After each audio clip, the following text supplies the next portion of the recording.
Hello, everyone, and welcome back to another episode of Mormon Stories podcast. I'm your host, John DeLynn.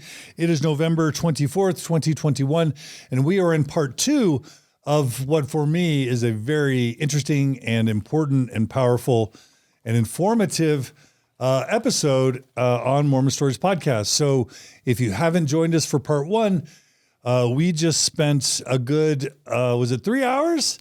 Yes. With Gerald and Makenzie Benzi, but mostly we were focusing on Gerald Benzi because I had put out a call. I've been putting out a call in recent months and years to interview Mormons from Africa, because the Mormon Church, as we know, is really investing in Africa as a way to have a chance at future growth. Everywhere else in the world, basically, including in Utah, the church is shrinking. If it weren't for birth rate, the Mormon Church would literally be in decline.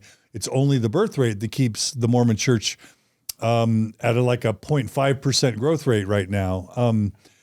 But because there's been so many defections and hemorrhaging of people leaving the church and the super low activity rates of Mormon converts throughout the world, the church is in free fall most everywhere. But it's where it's growing is in Africa. So I've always wanted to just hear from African converts to the Mormon Church about what would make them join the church. And that's what we did for part one. So if you haven't checked it out, go check out Gerald's interview, because he talks about growing up in Zimbabwe, growing up as a kind of a Christian, kind of as a native traditionalist, spiritual person, but raised in private schools, religious private schools, and ultimately what led him to the United States, which then led him eventually from Milwaukee to Provo to then go through like 4 different sets of missionaries, Mormon missionaries, and eventually convert to the Mormon Church.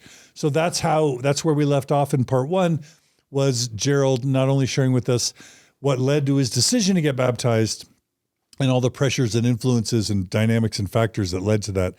We also talked about ways that Gerald felt like he wasn't given the full and honest story and history about the Mormon Church, and how he feels in some ways like he was deceived or misled into that decision, while also acknowledging that it was probably good for him in many ways. And so it's always a complex thing to reconcile. But that's where we left off.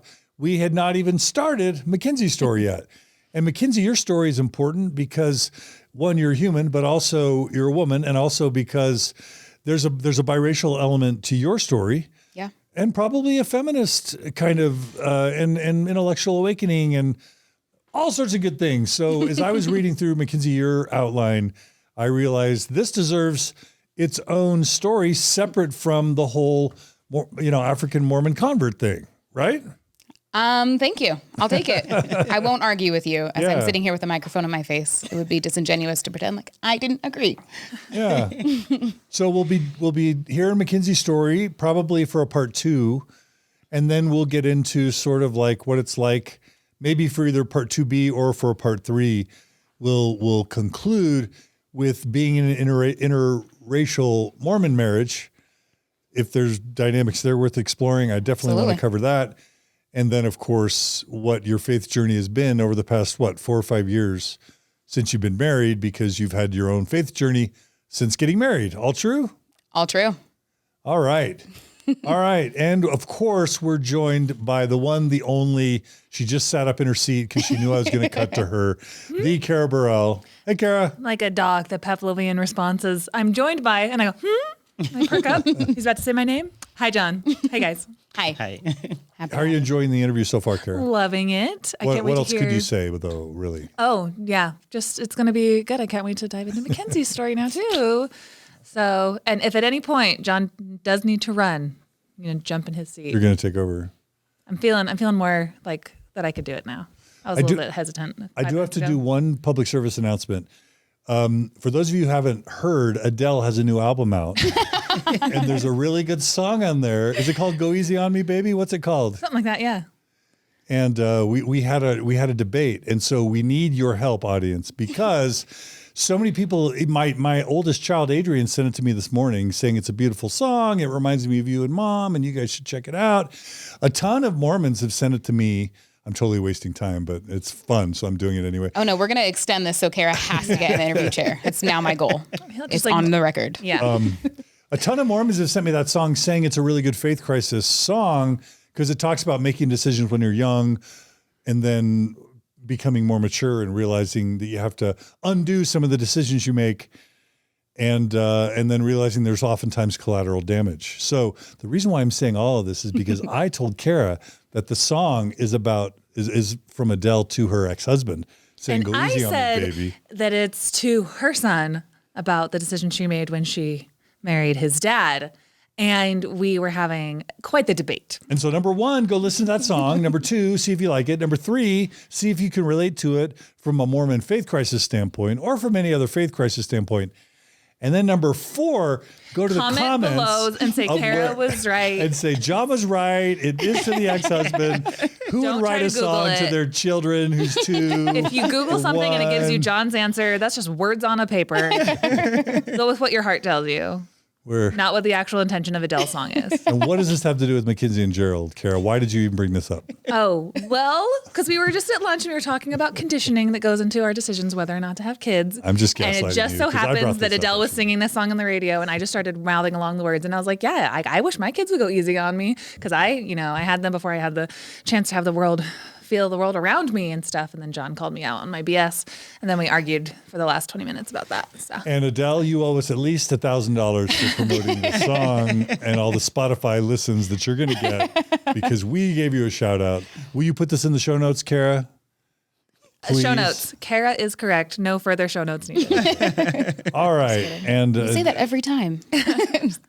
all right. I'm sorry for that diversion. No, that was beautiful. Thank you. Makenzie, where does your Mormon story begin? It begins with Adele. Apparently. That song it came out 2 weeks ago. Exactly. My Mormon story basically begins at birth. I was born into the covenant, as they like to say. Both my parents are and were active LDS members. They both were raised in Utah.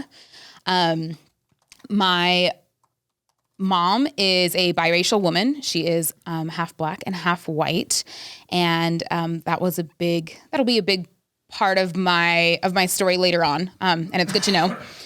And yeah, I'm the oldest of 5 kids, so I've been a second mom my entire life. And really, when I was probably 8 or 10, my mom asked, "How many kids do you want when you grow up?" As an 8 or 10-year-old, and I said 0. I have 4 already. So,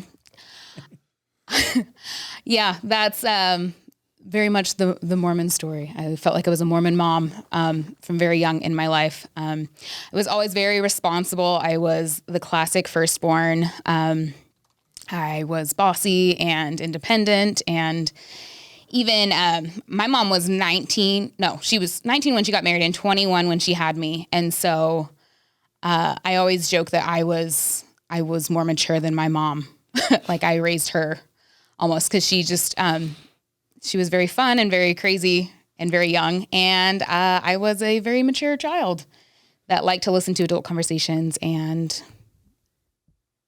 share my opinion. So Did you say what city and where you were born or where you grew up? I was technically born in Provo. I love Provo. Great. That I don't like to own up to. Because I am from California. My parents moved to California when I was 18 months. So you claim California. I do. because I like you're to be ashamed the of California Provo. girl. And Okay. yes, but technically my roots are in Provo, Utah. So, yeah.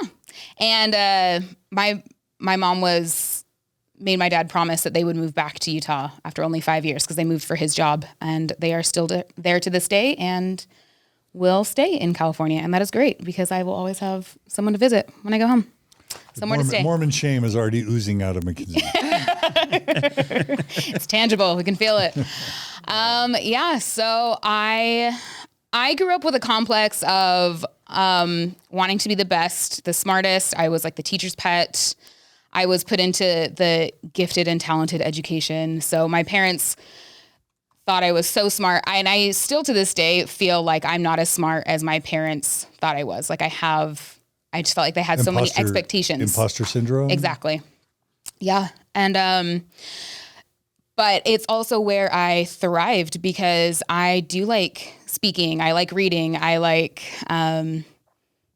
being the best. And so that transferred into the church where I knew all the answers to all the questions. And I was always the Beehive president or the Laurel president. I was always invited to go speak in public settings or in leadership positions, for a youth conference or things like that. So that very much became my identity and where I felt seen and where I felt that I had a place. And that mentality took me pretty much until my teenage years.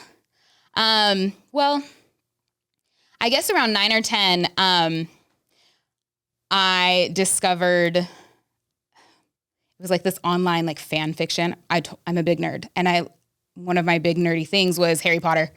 And I found this like fan fiction that was written by other teenagers, and it was very flirty. Tell listeners what fan fiction is for the ones who don't. So yeah, it's amateur people on the internet creating these imaginary stories that have to do with something that everyone's familiar with. So like Harry Potter, right? That's very well known. And so there's people that spin off their own stories based on that.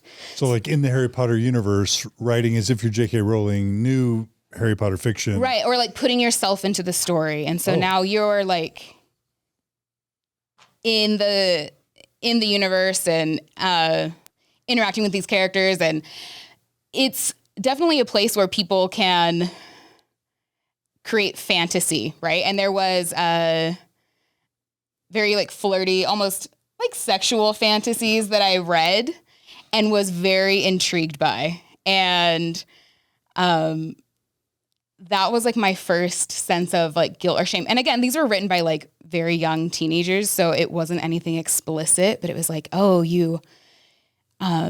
this character goes and like is flirting with Harry or Draco or like things like that. And you're like, oh, it's this mystery, this fantasy. And I felt so guilty for reading this. I mean, at like 9 or 10 years old. And it's just someone who like, I loved Harry Potter and I wanted to read more and read these people's experiences. And it was my first like intense feeling of shame because I knew, oh, like they're kissing or they're flirting and that's not okay. And it's something so innocent, but it got to the point where it was sometime after 9/11, and my parents went on their first big trip to like Hawaii or somewhere. And I remember lying in bed, like paralyzed with fear that my parents were going to get in a plane crash because I had looked at this fan fiction. And you're how old? I must have been 9 or 10 years old. So it's before puberty. Before puberty. It's kind of sexual awakening kind of like content. Right. And. But you already know enough to feel like it's naughty. Yeah. Yeah. I knew enough to like know that like those feelings were wrong. And I felt like the relationship with God was that, oh, if you transgress, you deserve to be punished. And I thought that action was worth murdering my parents. Like I was laying in bed and like promising to never look at it again if God would just bring my parents home. And I mean, and that has to do with post 9/11. So there's just a lot of fear and anxiety, and especially for a child not understanding that, but I felt like that was fair. And so, yeah, that was like my first bargaining experience with God. And that led into me a couple years later, I was reading a book that explored this teenage girl who had a long-term boyfriend and was making the decision whether or not to have sex with him. And that was the entire premise of the book. And looking back, I'm impressed with that being a teenage book. And I think it shows just how important that decision is to make. And I appreciate it. I know there was a lot of backlash. I know my mom did not know that's what I was reading. But I think it demonstrates just how important that decision is. But at the time, I also knew that was like controversial. And in that book, the character's older sister taught her how she could practice having sex. And that was like my first introduction to masturbation, and especially a girl masturbating. And that led me to like trying it out for myself. And that was another like long cycle of shame and bargaining and promising God to never do it again, and then slipping up and feeling like, how is this going to impact my future? Like maybe nothing's happening right now, but maybe later down the road, someone might die, or I might have a terminal illness, or all these things that I felt like I couldn't control myself. And I felt so dirty because nobody had ever explained to me like a woman or a girl doing that. I'd always heard growing up, boys, pornography, masturbation, that's a thing that they do. And that's a struggle that they're going through. And it had never been brought to my attention that other girls might also be doing that. And it's something that I had never brought up to anyone else, I think, until I was married. Like after we were married, where I was like, I used to do this and I don't even know if that's normal. And even practicing to talk about this, talking to other friends, other female friends, and saying like, I don't even know if I can say this word. There's so much shame and there's so much weight in that. And how are people going to view me as like this? Am I just going to be viewed as a sexual deviant? And it was funny because I still had that persona in the church of being this perfect Mormon girl who knew all the answers, who was always asked to present and to share her testimony. And, but I knew this was also who I was. And then later, turning 15, that's when I started making out with boys and sneaking out with boys. And, so it just became very apparent to me that I could present one way and still be an evil person per se, because I still thought that I was bad. I didn't think that exploring my sexuality by myself or with boys was okay. And I felt immense guilt for that. But I couldn't stop it. And I still had this image to maintain. So around even, I think I was 18 years old when I got my patriarchal blessing. And the night before I just made out with a boy. And I thought, and then when I got my patriarchal blessing, it was kind of a letdown. It wasn't as exciting as I thought it would be. I was so excited for what my future would hold and these amazing things I would learn about myself. And it was just kind of standard. And I was disappointed. And I was like, oh, that's because I broke the law of chastity the night before. And I never had sex in high school, but I wanted to. And I was trying to find ways to justify me having sex without it being my responsibility. And that would be called sexual assault. And I was like romanticizing that in a way. Like I was like, how could I find a way that I could get to do that, but it not be my fault? And looking back at that is the most horrifying thought that I've ever had. And am sad to admit, but it was very real at some point in my life. And I'm grateful that I was never put in a position to have been assaulted or raped or taken advantage of in any way. But the fact that I was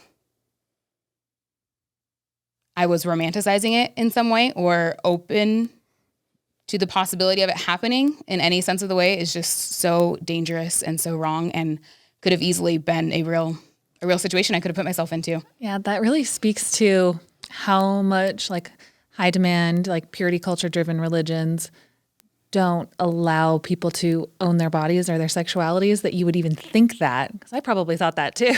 Right. It's like you want something that's a natural human expression. You have to find ways to do it in the most unhealthy way because you don't own that part of your body. So either God owns it or a man can own it, but the idea that you own it Right. didn't quite cross your mind. Like So the best option is someone does this to me. yeah. What was your perception of your purity, your virtue, all tied into your virginity from an LDS standpoint? What were the messages that you were getting? I felt very, that's a good question. I knew I was like holding on to my virginity, so I felt I was safe. But at the same time, like I had ended up going to a bishop, not on my own accord, but because my parents had found out that I had been sneaking out with a boy when I was 15 years old and was forced to meet with the bishop. And I did feel real guilt about that. But looking back, it's also just because I was indoctrinated to feel that guilt and to feel like it was the worst thing I could possibly do. And I remember lying about it because he was asking me, oh, was it over or underclothes? And I couldn't do that. I could not own up to that completely. But I am proud of myself for walking out of that situation and not feeling bad about lying. Like I just knew that I couldn't. And I knew that like I could repent, but then I also knew, oh, well, if you're planning on repenting, then it doesn't count. So I was genuinely always trying to stop making out with boys, or to stop masturbating. And, yeah, so it was really tricky, and it led up to the point where when I decided to go on a mission, I was tormented with the idea of, will I be sent home because of these past things? So, and I did finally, I did get a feeling that hey, everything is forgiven, you're good. And it did wash over me, and never again was I worried about it. So I do feel like I had those moments, that I did feel real repentance. And I felt clean going forward, but it was very rocky, being a teenager, repenting and being sincere, but then falling into it again because I'm a teenager and because I enjoyed it. And I enjoyed being with, with boys that liked me and found me attractive and I got along with. I had a really good friend that he did ask me if I wanted to have sex, and just thinking about it made me sick to my stomach. And I wanted to, but I felt guilty for even wanting to and even considering it for any, I couldn't eat for days. Wow. I think I was crying at some point, and my mom asked me what was wrong, and I made up a story, and it was I was seeing myself, and this version, this perfect golden child version, was upset with that version of myself that would be considering it. So that's the dichotomy, is both sides of me were genuine. I really enjoyed church. I found my community there. I found my identity there. I enjoyed spiritual experiences. I enjoyed studying and knowing the answers. But it was very hard for me to reconcile those two parts of me. That is just me. And it wasn't two separate sides, but I was made to feel like it was two separate sides, and one was whole and one was broken. So, yeah. Interesting. Really quick, and there may not be anything here, and I'm trying to remember if we talked about this in the break or actually you said this as part of this episode. You come from your parents are mixed race, right? Mm-hmm. Right. You have your parents are interracial marriage. Yeah. Do you want to talk is there anything about your childhood up until high school, including and especially your life as a Mormon, where race or your parents' interracial marriage or any of that stuff was important or interesting or affecting to you? Yeah, absolutely. So... And we can come back to I don't want to derail this. No. This is great. Okay. And I probably would have moved on without acknowledging it, but, my mom is being half white, half black. My dad is fully white, blonde hair, blue eyed. And I am such a poor representation of my parents. They're the girls in my family look like my dad. We're very fair. And then the boys like are darker. Did you tell us if your parents were converts or? They were both lifelong members. Their parents were lifelong members. I'm not sure how far it goes back, but at least on one side, it goes back pretty far. And even, yeah. So as far back as I know, they've been members. I'm multi-generational Mormons. Yeah. Okay. Pioneers on some end. But the part of your mom's background that includes people of color, I'm guessing have to enter later in the Mormon story. Yeah. So my mom did not know her biological father. So she was raised in an all-white family. All of her siblings were white. And so that created some conflict with her for sure, and her own identity not being fully explored, especially living in, she lived in rural Utah. So pretty much the only Black person for miles. Yeah, she did have, she had a Native American step grandfather. So she's got a great story too. Hopefully we can get her on the podcast one day. Yeah. Mom. She's writing a book one day, so I will let her share that story. But we didn't really explore race in my family. And, you know, we knew that we were part Black, and that was always another part of my identity that I loved. Like it was like just a fun detail about me. And in high school, there were like a few Black guys that I made friends with. And I remember sitting in class one day and one of the guys was like, "Hey, what are you?" I was like, "Oh, I'm white and I'm Black." And he's like, "No way." And he stood up in the class and he's like, "Yo, AJ, this girl's Black," like to another Black guy. And every time he would see me, he would like raise the Black power fist at me. And I'm like, "All right, like sounds good." And I mean, there were a couple other guys that, yeah, just, so it was fun, right? Like I felt like I was special or unique for being Black and white. You could probably pass, I'm guessing you could pass for being Italian or European as well. It wouldn't necessarily be obvious. Right. Most people that are not Black would guess that I was Hispanic or, Italian, just something a little other than white. And even to this day, that's difficult because I do get more Black men recognizing my racial identity, not so many women. And I think, there's a lot of complexity to that. And I think it's because I am white passing. Was your mom white passing? No, she was very, like caramel colored. Like you could tell that she was brown. Okay. So people knew, but even I know in her circle, she had a couple Black friends that were like, "Oh, but you're the good Black," where like people treat you differently because you're closer to white, you know? And, I'm not sure that she would say the same or know that. I don't think she had, very many experiences feeling profiled or anything like that. So it wasn't a conversation. It wasn't a detriment to her. I know she would get comments, specifically my dad would get comments when they were together, usually from Black women that were upset, or Black men that were upset that a white man was dating a Black woman or was with a Black woman. So like taking someone that they felt they should have.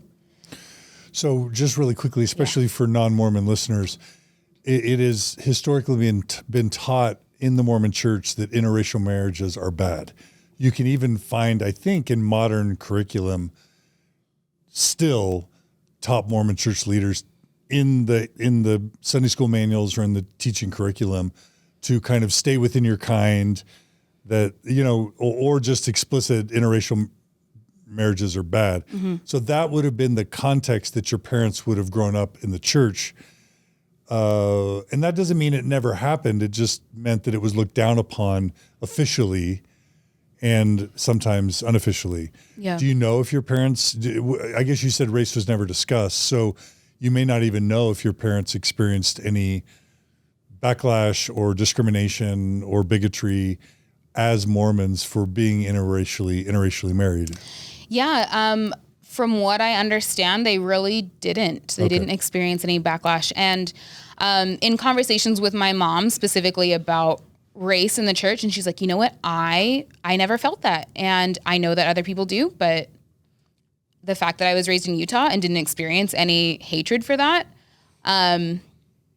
just proves that the church is doing okay with that, and we've moved on.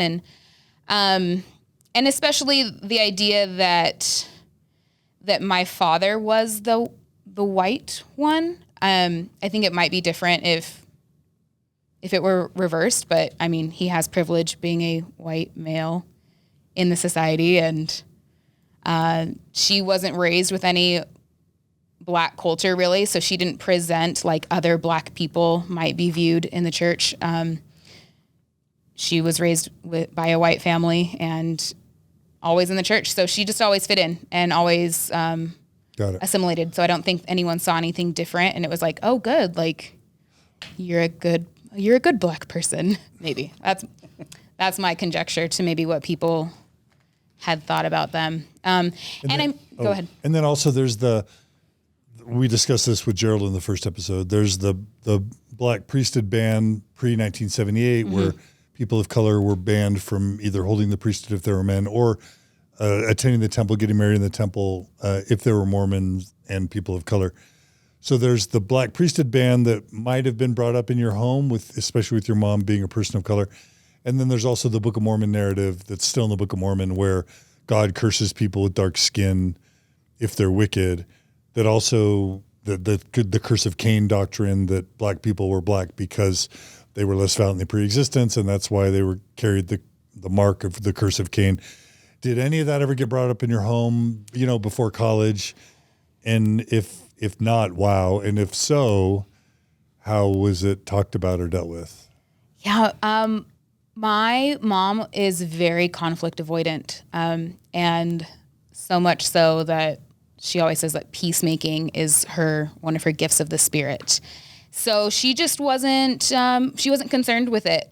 She knew how people treated her, and it was always fairly. And I remember that my dad did give her a DVD. It was like, I'm sure it was some apologists in the church and black apologists explaining why the priesthood ban was what it was and kind of, excusing it. And to my mom, she was like, you know what? I don't care to delve further into it. I know the church is true, and I've moved on from it, and I'm not concerned. So, my dad, to his credit, was very, he was more interested in explaining it and justifying it. But my mom didn't care to, so kind of dropped it. What about you? Did you have doubts or questions in high school or whatever? I mean, I definitely did. And, but I was still under that idea that I wasn't allowed to look to other sources. And I knew that it would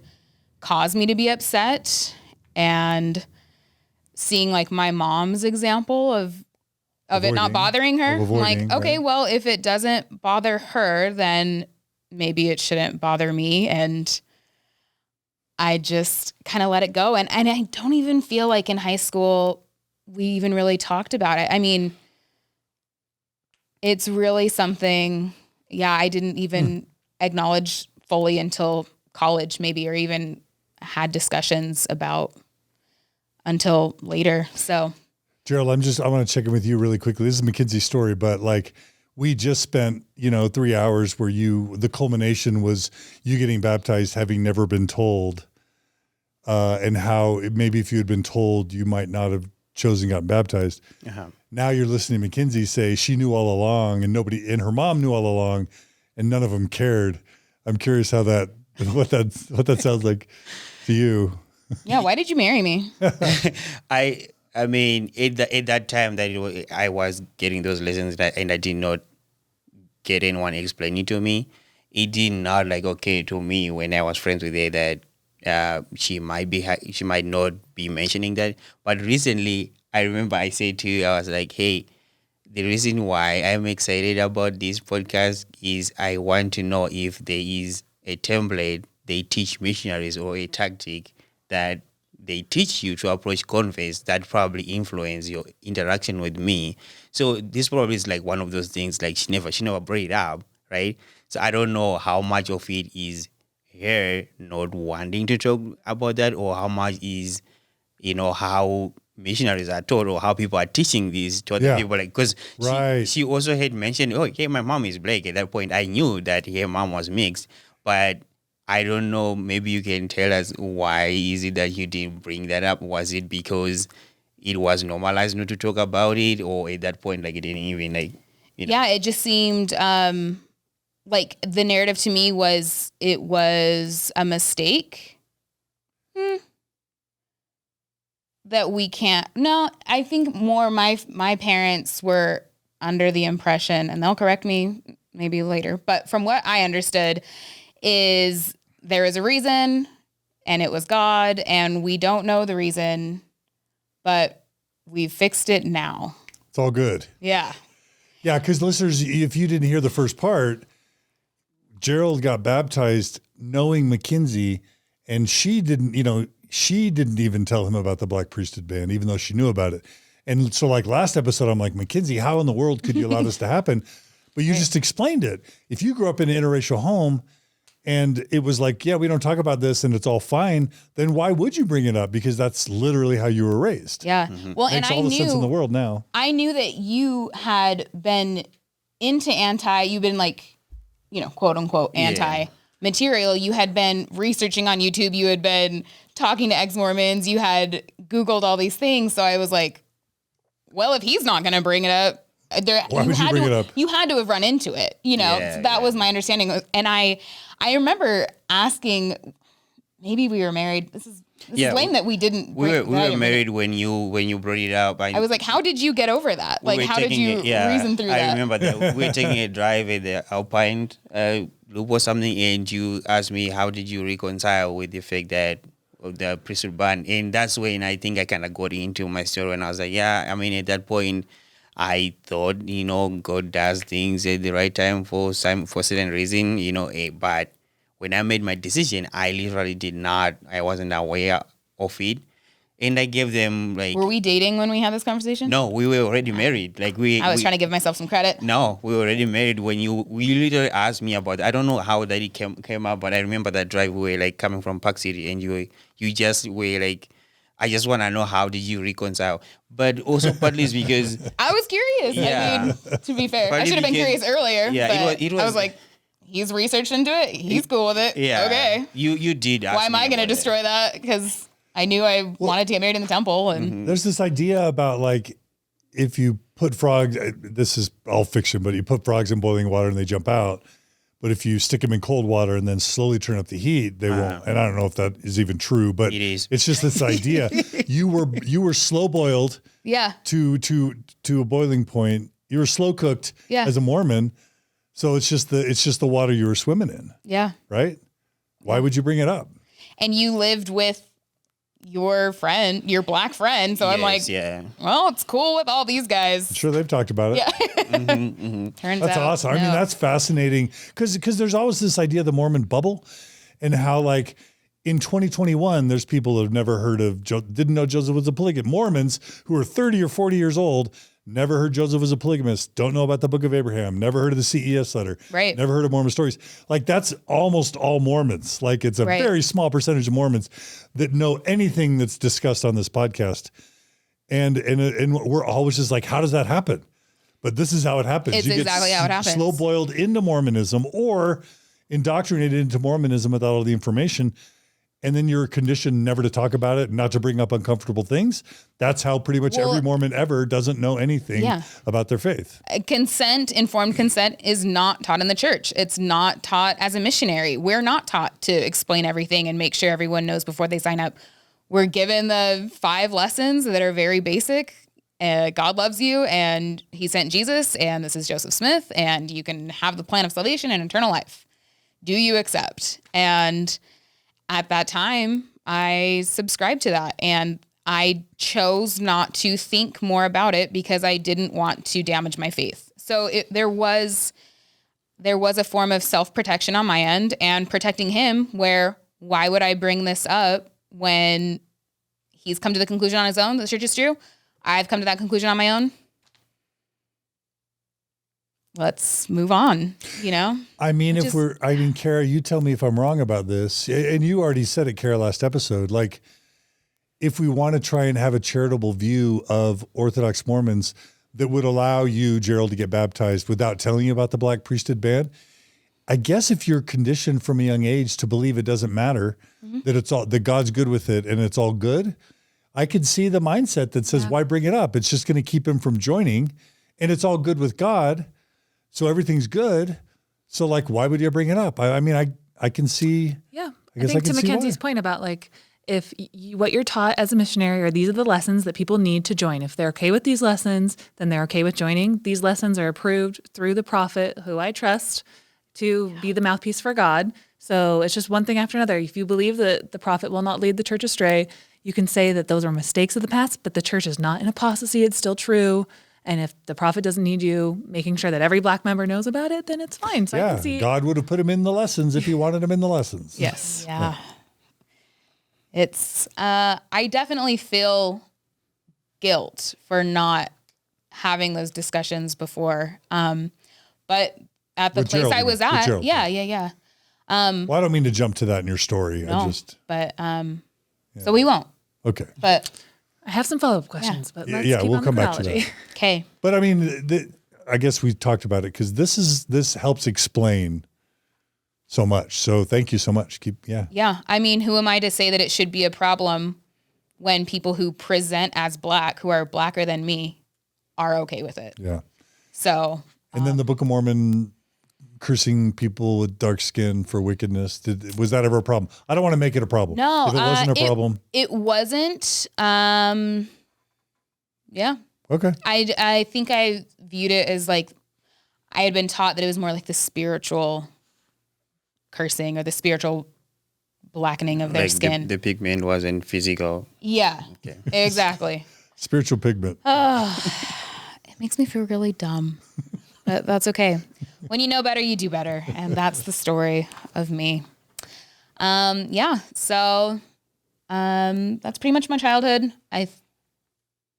Growing up, I don't mean to aid or to distract you, but I guess before you mentioned something about, to me, not on this podcast, about when you were a teenager and you were exploring, like learning your sexuality, you were not okay with how the church treated you after you had to go to the bishop versus how they treated the teenage boy. Oh, was yeah, because we were in different wards. So start over and tell us that. yeah, so I was strongly encouraged to go to the bishop by my parents once they found out we'd been sneaking out in the middle of the night to make out.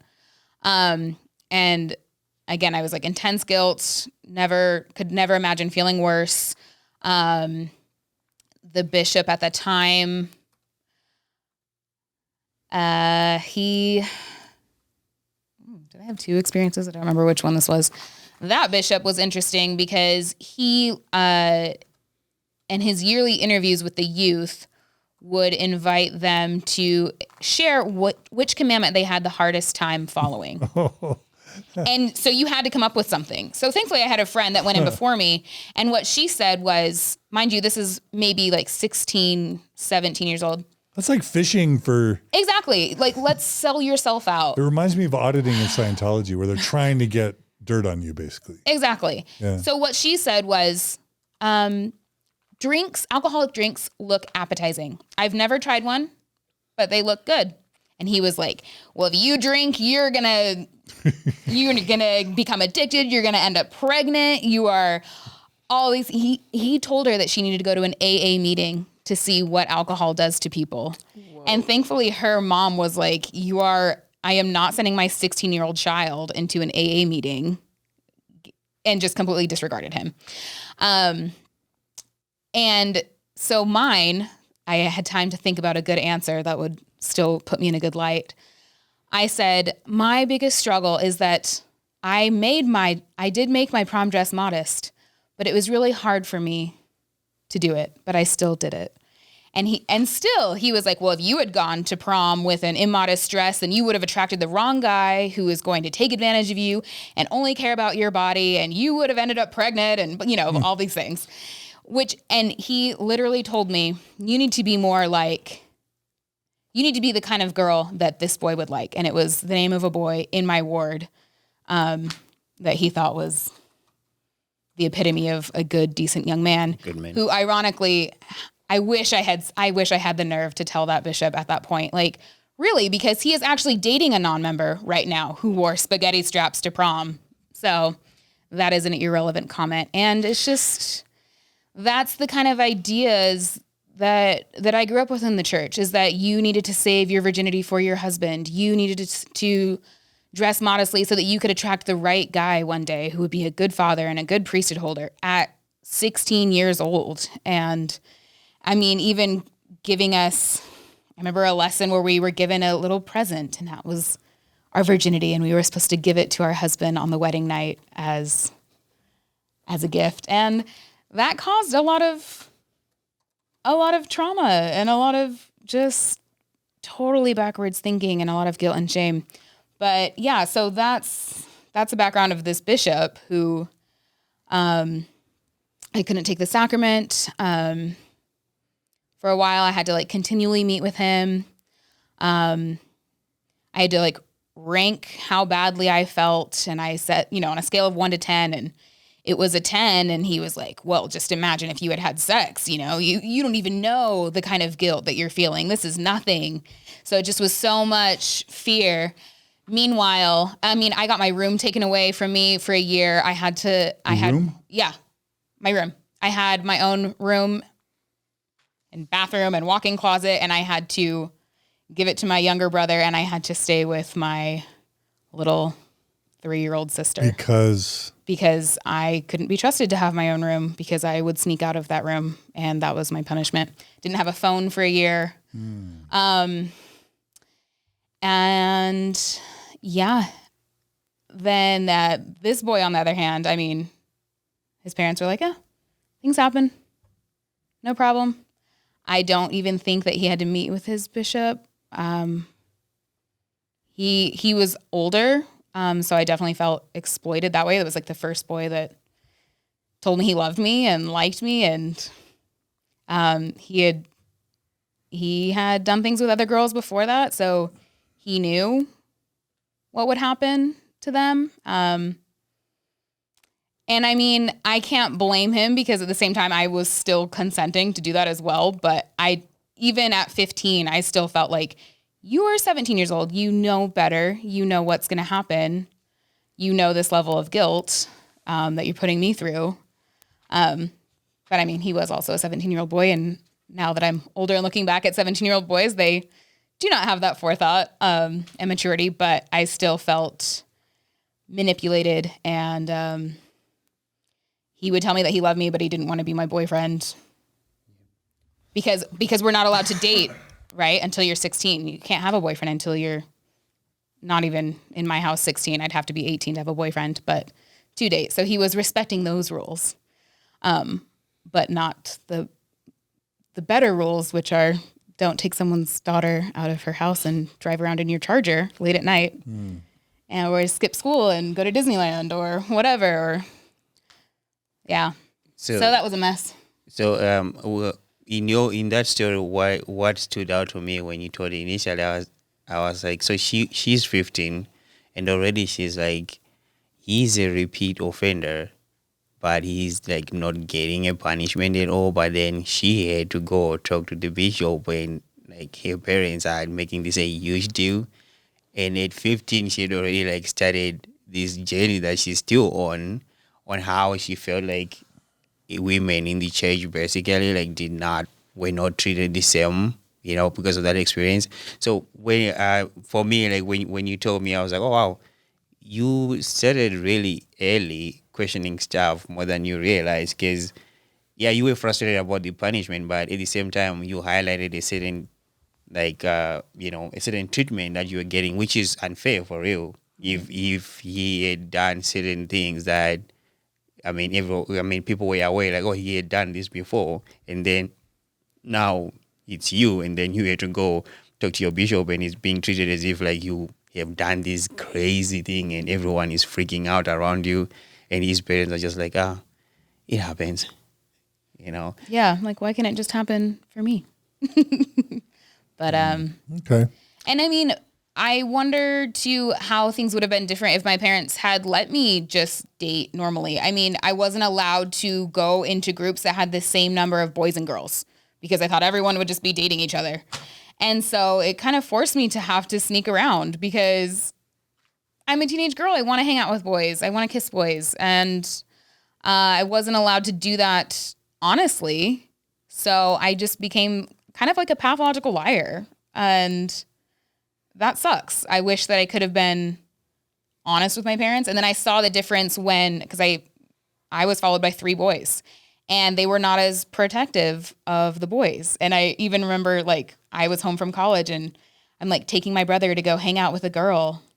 I was like, I wasn't allowed to be in even numbers with boys and girls. And you are openly just dating girls underage. And that comes from me just being the first kid and them wanting to be perfect according to what they wanted. But it definitely made me feel like I was this little flower they had to protect, even though I knew I made better decisions than my brothers and I was smarter than them and I was more responsible and I did care about what my parents thought about me and what the church thought about me, and I was invested in church, and but still I wasn't given any benefit of the doubt. So I can't blame my parents because I am who I am, and maybe I would have done the same thing if they had given me freedom, and I still would have exploited that and taken that for advantage. But it is something I wonder if I would have been different had I been expected to make better decisions, if I would have actually.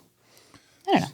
So to maybe summarize a tiny bit, it sounds like what you're talking about is your perception of double standards, how Mormon girls were held to a higher standard and in this purity culture, just like we talked about in your episode, Gerald, Mormon girls were held to a higher standard around sexual purity than boys. And I think accompanying this is Mormon girls are often the burden of keeping boys from being sexually impure and or keeping them from being able to go on a mission. Oftentimes within Mormonism, that burden is on the Mormon girl, bizarrely. Yeah. And then finally, you're talking about just how strict rules surrounding what is normative, healthy behavior oftentimes leads kids to want to hide and lie and be dishonest. And so you may be having the perception as a Mormon parent or a Mormon leader that your kids are sexually pure. But what they maybe sometimes are is just really good liars and really good hiders. And you just don't, you've basically destroyed intimacy and honesty at the sake of, in exchange for the perception of what you would call sexual purity. Right. And that all maybe can come at a cost. Is that? Right. I felt like my parents didn't trust me, even though they had no reason not to trust me. Prior to the lying and the deceit, because I was a good kid and I did have all the right answers and I was making my prom dress modest and all these things. And so it was like, well, if I'm going to do these things and be the perfect person that you want me to, and you're still not going to give me freedom to stay out past 10 p.m. or to hang out with a group of people that I enjoy, then why should I? It doesn't benefit me. And maybe if I had been allowed to hang out with boys and to date in broad daylight and just do normal kid things, then I wouldn't be sneaking out of my house because I wouldn't need to. So it just was frustrating that I felt like I had earned trust by everything I had done and I didn't get it. So those rules turned me into a liar. I had no choice because I still wanted to. I think at least one of my children went through this with me, just how strict I was. And as I'm trying to reconceptualize parenting now, we've talked about this with Margie on Gift of the Mormon Faith Crisis. Now, what I care about as a parent is that my kid wants to tell me everything. It's a lot less important to me that they obey this or that rule than that I have a relationship with them where they don't feel like they need to hide and lie. To me, that's what it means to be a successful parent now. Not that I create in my mind the perception that my kids are obeying certain rules when in reality they may or may not be. Right. Yeah.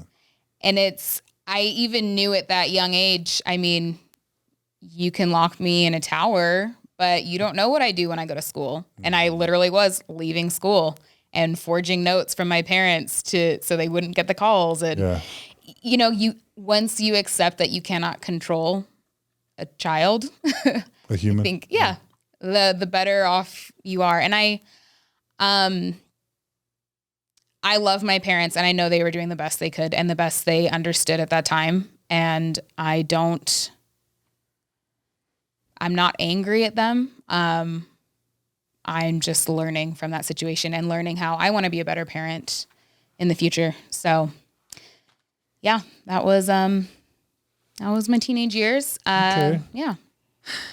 Well, I just would like to interject with some levity, if that's okay at this time. If there's anyone out there who needs to go see their bishop and they need to think of a lie of something they're struggling with, I just grabbed this off the shelf. It's my worthiness journal, and it has every single commandment in Mormonism that you're supposed to follow from the church handbooks. So kids, pick this one up and just pick a random page and don't actually admit that you're struggling with anything. Just go with what I like, accepting missionaries not doing gymnastics. So make sure you tell the bishop you're struggling with wanting to encourage missionaries to do gymnastics, and then talk about mental that. gymnastics, because that is highly favored here in the Mormon community. Anyway, all right, and then you went to BYU after that? I did. I went to BYU. I was Provo or Idaho? Provo. Oh. Yes. The big one. As I was told in my home ward. The real BYU. Yeah. Well, yes, because BYU Idaho is the church's school. No, the Lord's school, but BYU Provo is just the church's school, which is funny because it's meant to be like putting down BYU Provo, but shouldn't the church and the Lord be one and the same if it's the true place? But I digress. It was made That's by... Mormon culture, not Mormon doctrine, Makenzie. Stop holding Mormon culture against the church. Apparently, the Lord is not a fan of flip-flops, and that is the difference between BYU Idaho and BYU Provo. Or spandex, or what is it called? Like Leggings. yoga leggings? Like, what is it? Okay. Yeah, leggings. Non-Mormons, like, what are they talking about? Oh, I know. But no, BYU is a very prestigious, within Mormonism, high academic standards, very high, average ACT scores and GPAs. It's a hard school to get into. Right. So that was the comment that people would give me, because for the parents that their children only got into BYU Idaho, which is seen as a less prestigious school, they were like, oh, but that's the Lord's school. So it made them feel better at the end of the day. Anyway, I was really happy to go to BYU. That was my number one school. I had gone there for EFY and things like that, and it was far enough away from my parents to have my own life, but still close enough I could visit. I have family here. So I would have connections. And I have to say my experience at BYU was really positive. I had great professors. I had great friends. I didn't have any particularly negative experiences. I completely understand people that do. I have a lot of friends that have had very negative experiences. I enjoyed my time there. I have a question. Yeah. So knowing that you would have graduated from high school with a lot of internalized doubt and shame and guilt, and me having grown up in Texas, not California, but Texas, and thinking of Utah as like the equivalent of Oz. It's like, oh, I'm going like Dorothy going to see the wizard in Oz. Yes. I wonder if you going to Utah and to BYU was like a fresh start for you, where you could like start over and hear from the general authorities and go to conference and be inspired and take those religion classes and kind of like become the legitimate Mormon that you failed to be as a kid. I'm not trying to project that on you, but I'm curious. Yeah, it's like I could finally lean into that persona that I had presented at church, right? So I was very interested in church. I loved learning and I loved having the answers. And so I was like, great, I can finally let go of this other more sinful part of myself and just present as a great Mormon girl at BYU and learn a lot and get an education. And I I was intent on getting an education. I really wasn't going to get married. I did think it was the land of Oz for that. I was like, finally, there will be men there that value my education and my testimony. And it's not just, you know, being a small, blonde, blue-eyed girl that, you know, that I had seen that girls in California had gotten that attention. And I was like, oh, but BYU is a step ahead, and they're going to be so much more mature and more invested in my spirituality. And that was the big disappointment for me going to BYU is, you know, I'd heard all these stories of people just getting dates, just being in the library and just, you know, eating Hate at the those girls. cookery. What? Provo had superficial beauty standards in Provo? Is that what you're I saying? know, it was a shock. And That's true, Kara? You grew up in Provo? Is that Yeah, true? I had braces. I was like standing in the back like somebody loved me. Like just like me and Makenzie would have just been like, I have a feeling Kara did a lot better in the dating sector than I did, but did I mention the braces? This nose is still not treating me too well. Didn't treat me back back then either. I don't know. I'm sure we would have gotten along because I found an old blog that I had made like my first year at BYU, and I was so conservative, so like in love with BYU. I was like, if people, I had heard that people didn't appreciate BYU or were complaining about BYU, and I was like, if you don't appreciate the great opportunities we have at BYU to grow spiritually and intellectually, then you're probably just upset you can't wear your skank attire. I literally said the word skank attire. Skank attire. Is that all one my word gosh. or is that two words? It's 2 words. Oh, that's 2 words. Two words? Kara knows. See? I Skank used it. attire. I'm sure there's I some- shouted it from my car, of I'm course, sure while I there's drove some to UVU. overlap in our, yes.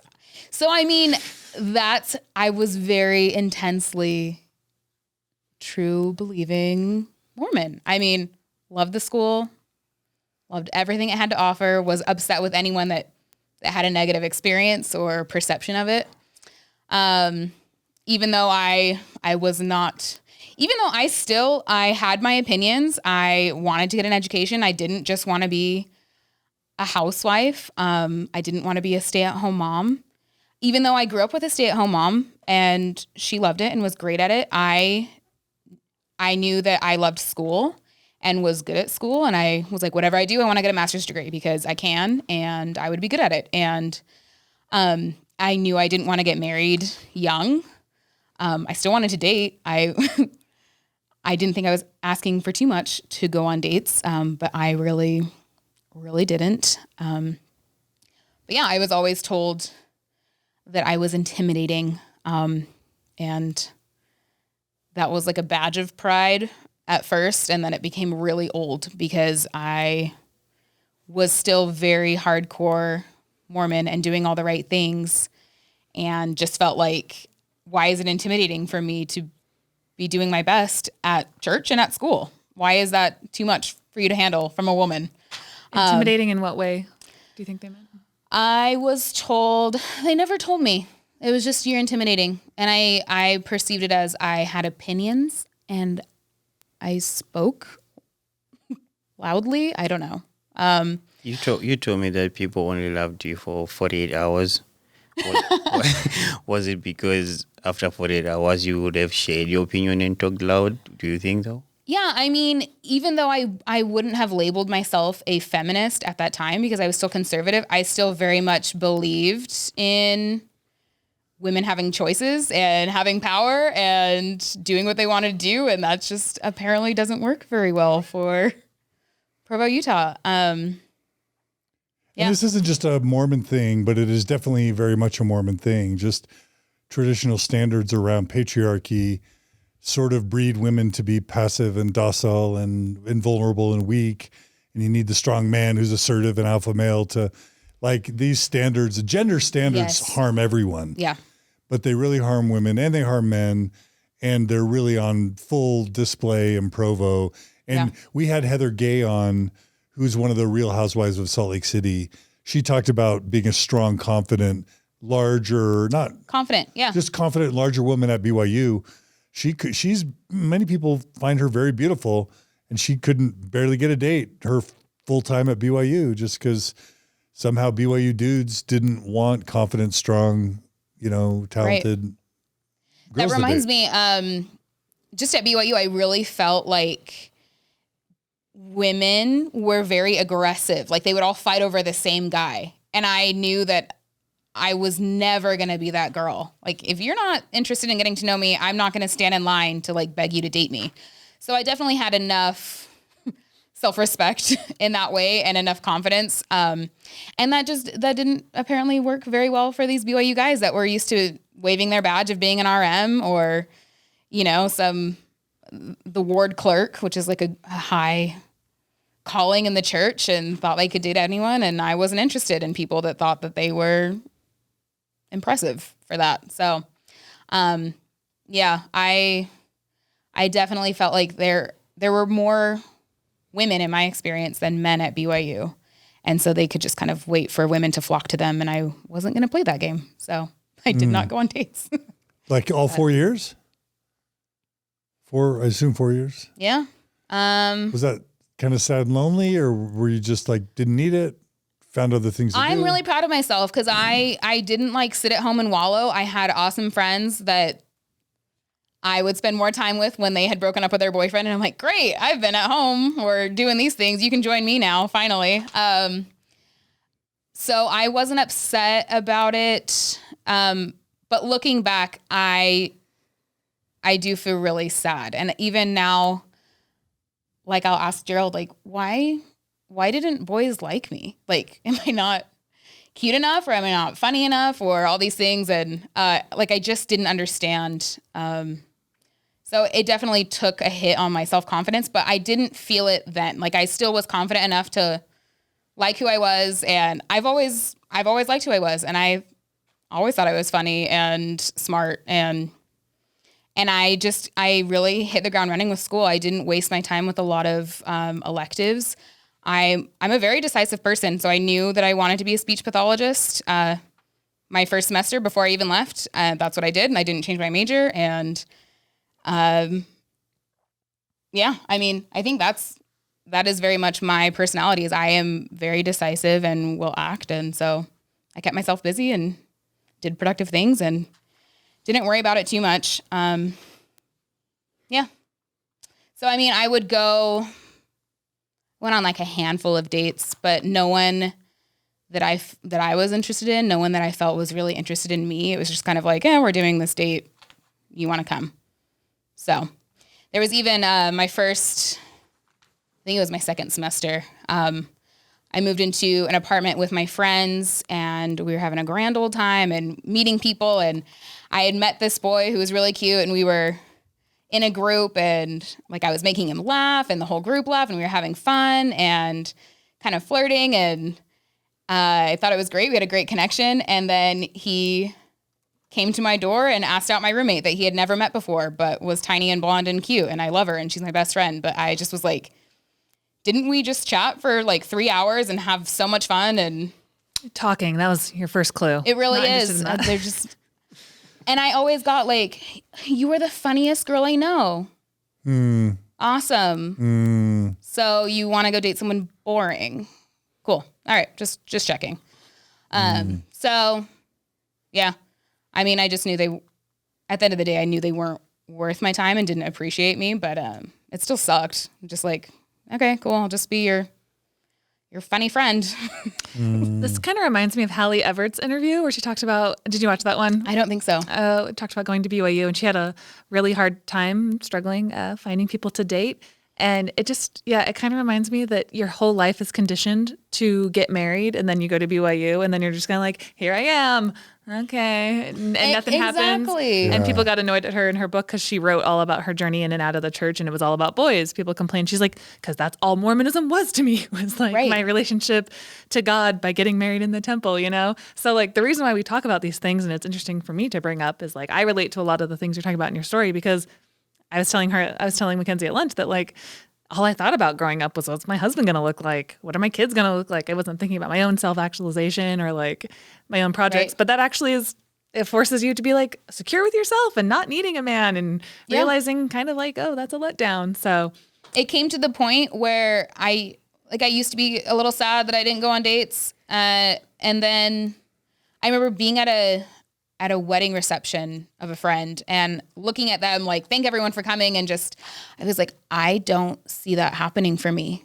And that was okay. And it was kind of like this conversation with God where I was like, just let me know that that's not going to happen, and I will accept it, and I will move forward, and I will have like a wonderful life without that. But otherwise, I felt like I was doing something wrong. Again, it was like, if I'm not being given this reward of like dating or being married or anything, then what am I doing wrong? Am I not going to enough family home evenings or not fulfilling my calling or things like that? So again, I just always felt like that's something that's been promised to people that are righteous. I am righteous, and it's just not happening. And so as long as it's not my fault, and as long as it's just like, that's God's journey for me to not get married, then I'd be fine. But I didn't want to feel like I had done something wrong. So it was fun times at BYU. That's hard. But yeah, I'm grateful that I really did have a good experience there, and it didn't bother me until like looking back, and kind of like when I go on campus now, I feel that anxiety a little bit, and I still feel like a little rejected, and I'm angry that people are so shallow and didn't like me because I'm a fun person. But that's okay. I wonder whether or not Never Mormons can even understand what we just talked about fully, because you have to understand how emphasized marriage and families are, and how BYU, especially if you're from out of state, it's like your one shot at finding your eternal companion. Because if you then go get a job outside of Utah after you graduate, you may never be able to find a Mormon who you're compatible with again. So it's this massive pressure cooker. BYU is this massive meat market. Everybody's about the dating. It's almost dating's more important than education for many people, especially for women. Right. And then to just be on the sidelines for 4 years and see all your friends get picked and you not. For a lot of people, that I think for my sister, she just got overweight and depressed and dropped out. Because I think it was so hard on her to be passed over. Right. And so for me, your resilience, it's not shaming anyone that isn't able to be resilient, but for me, the fact that you kept a good attitude, had as good of a time as you could, look back on it as not a horrific experience. To me, it's a tiny bit inspirational, the level of resilience that you showed. Thank you. Given the adversity that I imagine it was or felt like. Yeah. Thank you. I appreciate that. I am proud of myself, and I am proud that I didn't change myself to fit what I felt like they were looking for. Because some would develop eating disorders and color your hair and, like try and become docile, Right. know, and so you can be accepted. I knew that I was going to be me. And if nobody wanted that, then that's fine. I'll just continue being me. Yeah. That's, I'm happy for you. Thank you. Yeah. Appreciate that. So, yeah. about a year into my time at BYU is when the mission age change occurred, and I knew immediately I wanted to go. Again, it was like very decisive. I felt like it was a big spiritual experience. So I put in my mission papers, and I got called to upstate New York. Ooh, Joseph Smith and Keith Raniere territory, basically. I was in Keith Raniere territory for sure. I served a lot of my time in Albany. And so looking back, I'm like, oh my gosh, could I have knocked into some NXIVM cult members? That would have been super interesting. For the most part, it was not that exciting. I was really excited to get to serve in like a diverse place. And then I got upstate New York, and I was like, well, New York is still the melting pot of America. It'll be great. And then I got sent to like the richest, whitest area for the majority of my mission, and I was disappointed. That's okay. But prior to me leaving on my mission, I was asked to give they highlighted 3 students in my ward that, were serving a mission based on the age change. So it was 2 men and me. And I gave a great talk. I'm really great at speaking. If I could continue writing talks with not going to church, I would do it because it's really fun for me and I enjoy it. But I just got more attention from that, and they were like, people really want to hear from you. We're going to make you the Sunday school teacher. And so they put me into that because people liked my take on things and how I presented. So that was just like more fuel to my fire of like, yes, people really excel in this domain. But I got an opportunity to go be a nanny in Hollywood. Sound familiar? It does. Nobody asks us out on dates, and then we go be nannies. What happened next, Makenzie, to us? Same person. And it was going to be the perfect situation for me to save up enough money. It would mean that I would have to delay my mission. Or no, I just wouldn't be in school for that next semester, but I would go home and make enough money to support myself on my mission. And I met the family, and they were really great. They had actually had a Mormon nanny before me. That's how they knew to Hire Mormons. network with BYU. And it was going to be a great situation. And I get to be in California and get to spend more time with my family. And before I left, and be living in Hollywood, which I would never do otherwise. And leaving the family, I just immediately felt like it was a no. So that was probably one of my biggest spiritual experiences, I could say, is I just felt like this overwhelming feeling that I shouldn't take it. So I went back to school and left on my mission in December of 2013, I believe. And yeah, I enjoyed the mission. How do you quantify the mission? I really had a hard time with the patriarchy of the mission. That's where I am definitely like fueled my feminist backbone, because just a lot of the elders that I engaged with were very immature, very stuck up. At one point, a couple of elders actually walked out of general conference whenever a woman would speak. So they would physically leave the chapel because they didn't respect the women that a woman would speak. Things like that. And I definitely learned very quickly just how they were still rewarded, and how they took their positions of power and just went straight to their heads. So I had a really hard time with church organization at that time, and with the patriarchy and with priesthood, thinking that they were above women, and that was just reinforced. So that was probably the first time that I really felt that way. And actually, when I had first started BYU, there was a family member of a really close friend in the first couple weeks that I went to her house, and we were meeting her family.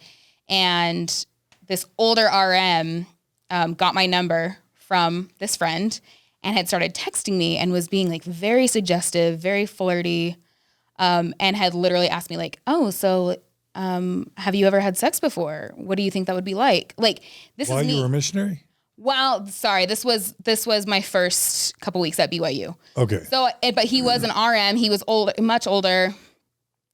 And I did have like a firm view of like, oh, RMs are not perfect, which prior to that, I'm sure I thought that, because being an RM was the most important thing you could be at BYU, and as man. So I won't say that, my belief of missionaries or return missionaries was shattered, but I just saw how the church reinforced it, and how it didn't matter how they treated other women. It didn't matter how they presented, even in a mission where you're supposed to be this ideal person and very spiritual. And so that's where I started questioning authority and started questioning just the structure of the church, and how there wasn't much revelation going on if you think that this person is a worthy individual that speaks and acts horrifically to women and is disrespectful to women and is then rewarded with positions of power in a mission. So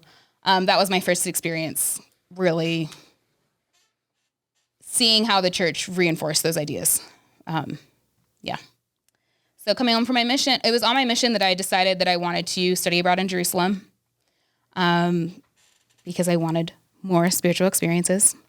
And I really did that. It was horrifying to my mom. She thought I was going to die, and reminded me that there were scriptures that said the prophet would be drugged, dead in Jerusalem. And what if I was there when that happened, and just how unsafe I would be. But I went, and that experience to this day, one of the best decisions I made. I really enjoyed my time at Jerusalem.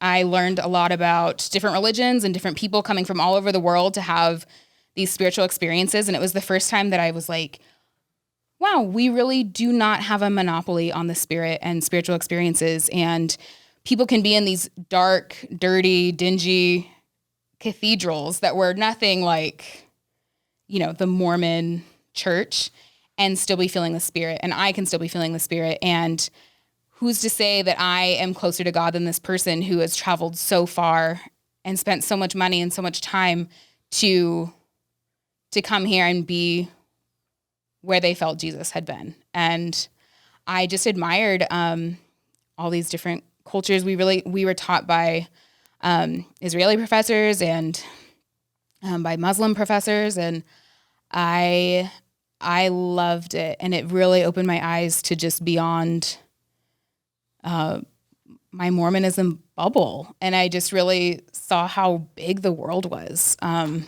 it just was there was so much more, and just the scope of Mormonism was so small. And I just realized, like, how can this be the only valid form of worship, the only valid form of truth? Because these people were obviously feeling something. And that was interesting too, because not every student had that experience. And I remember specifically being taught about Muhammad in the religion of Islam, and by an Arab professor. And he was talking about Muhammad and how he was praying to know truth, and received a vision of an angel, and then took his pilgrimage and created followers to share the truth that he had. And students who I won't name names, but were like so confounded by this idea, and were so offended, and just like, how can this possibly be? And it's so funny because I'm like, that is exactly the story of Joseph Smith. Like, you believe the same exact story in a different context. And it was so limiting to me that even me as a returned missionary, I remembered preach my gospel that was like, God has inspired many men and many people throughout history, and Muhammad was included, and all these things. And I remember having conversations with them, asking them, like, why is this any different than Joseph Smith's story? But they're just like, well, if that was really true, then why wouldn't he introduce Mormonism to them? And why are you laughing, Gerald? Because she's way calmer than the way she told this story to me before. Yell at people. I want them to listen to me. Not like yelling, but you had like really aggressive points about them, like not accepting Muhammad's story versus Joseph Smith's story. Yeah. I mean, I'm agree with you. I'm just like fascinated by her expressions of this story. Just like it's not a far jump, it's not like a very difficult concept to understand. It's the same outline of a story. And no, Joseph Smith thought of himself as an American Muhammad. Yeah. He actually thought of himself as So he was making the parallel, and still he did. He literally did. Yeah. Yeah. Oh, and that makes me like him more. Kenzie, before you were like, when they said, why wouldn't they introduce Mormonism? Like, why wouldn't Muhammad introduce Mormonism to his followers if he was a true prophet? That's the part that I was dying at. If Muhammad had been a true prophet, he would have introduced Mormonism to his people. Exactly. That makes perfect sense. I'm just like, if anything is good and leads people to do good, it's valid. Yeah. It's truth. Yeah. Yeah. That's what they needed at that time, or that's what benefited them. Stories of goodness, and anyway, so. No, I really relate. We didn't have enough money to send me to Jerusalem, so I didn't get to go study abroad. That's kind of what rich BYU kids do. And I'm not saying you were or weren't. I'm just saying That was my experience. But I did take an Arab-Israeli conflict class as part of my political science, international relations major minor. And so I read about the Arab-Israeli conflict and the ways that Jews can be super barbaric to Muslims. And, and of course, I had already, growing up in the 70s and 80s, I knew about like terrorist bombings and how Muslims could sometimes engage in terrorism when I didn't understand it. So going to BYU, it was Muslims bad, Jews good. And by taking the Arab-Israeli class, a couple things to me also happened. I realized that that Muslims had a lot of good reasons for. I grew to understand why they would turn to terrorism, given the history of the territories in the Middle East, and I came to understand that the Jews, the Israelis, could be very brutal and inhumane to Arabs in the Gaza Strip or in the Golan Heights or in the West Bank, and. So it shattered these stereotypes that I had of how I thought I saw the world one way. And then I realized I was totally seeing the world in a bigoted way. And once you start reading about like real major global conflict and world events, Mormonism in Utah starts to look a lot smaller. Right. Yeah, so I think I'm relating to kind of maybe some of your intellectual and global awakenings. Maybe. Yeah. I mean, I realized that Jewish people had claim to a land based on their religion, which doesn't hold weight. And Europeans imposed that on the Arabs who were living there at the time. Right. It's like, oh, we feel sorry for the Jews. They got hurt in the Holocaust. Let's displace a bunch of Arabs and plop the Israel. We don't want to deal with the Jews in Europe. Right. So let's put them all back on their homeland, so that we can assuage our guilt and shame. Right, about when Palestinians had been living there after the Jews were carried away by Babylon, and then Palestinians moved in, and they're like, no, we want to come back because God has promised us this land and we deserve it. And it's like, Palestinians have been living here for decades, and it's millennia. Too late. Sorry. Yeah. Over a millennia. Yeah. And so it just, the idea that your own religious conviction could supersede reality and like actual or other people's law. Religious convictions. So that it really frustrated me. And you learn to see both sides, and I can see how people that are that convicted feel a certain way. And yes, like atrocities happened to Jewish people, but it complicated. But does one atrocity justify another, a second atrocity, right? Right. Yeah. It's just so I definitely identified more with Muslims, and I understood their plight better than I would have ever. But I loved people on both sides, and that's what I loved is getting to actually know the people. And I will give the program that they really wanted us to develop relationships with people there and not just, be obsessed with the land. So there was there was a lot of things that I learned there, and I just became more progressive and more radicalized, ironically, from being in Jerusalem. Yeah, that's cool. But yeah, I really enjoyed it. Okay. Oh, one more story about Jerusalem. I almost forgot that. So Elder Holland came there while I was there. He loves the Jerusalem Center. Place. And he held a conference with all of us. And I actually, he asked for questions, and I raised my hand and I got to ask him a question. And I had asked, because this has always confused me, is we've been taught that like the sealing power will hold families together.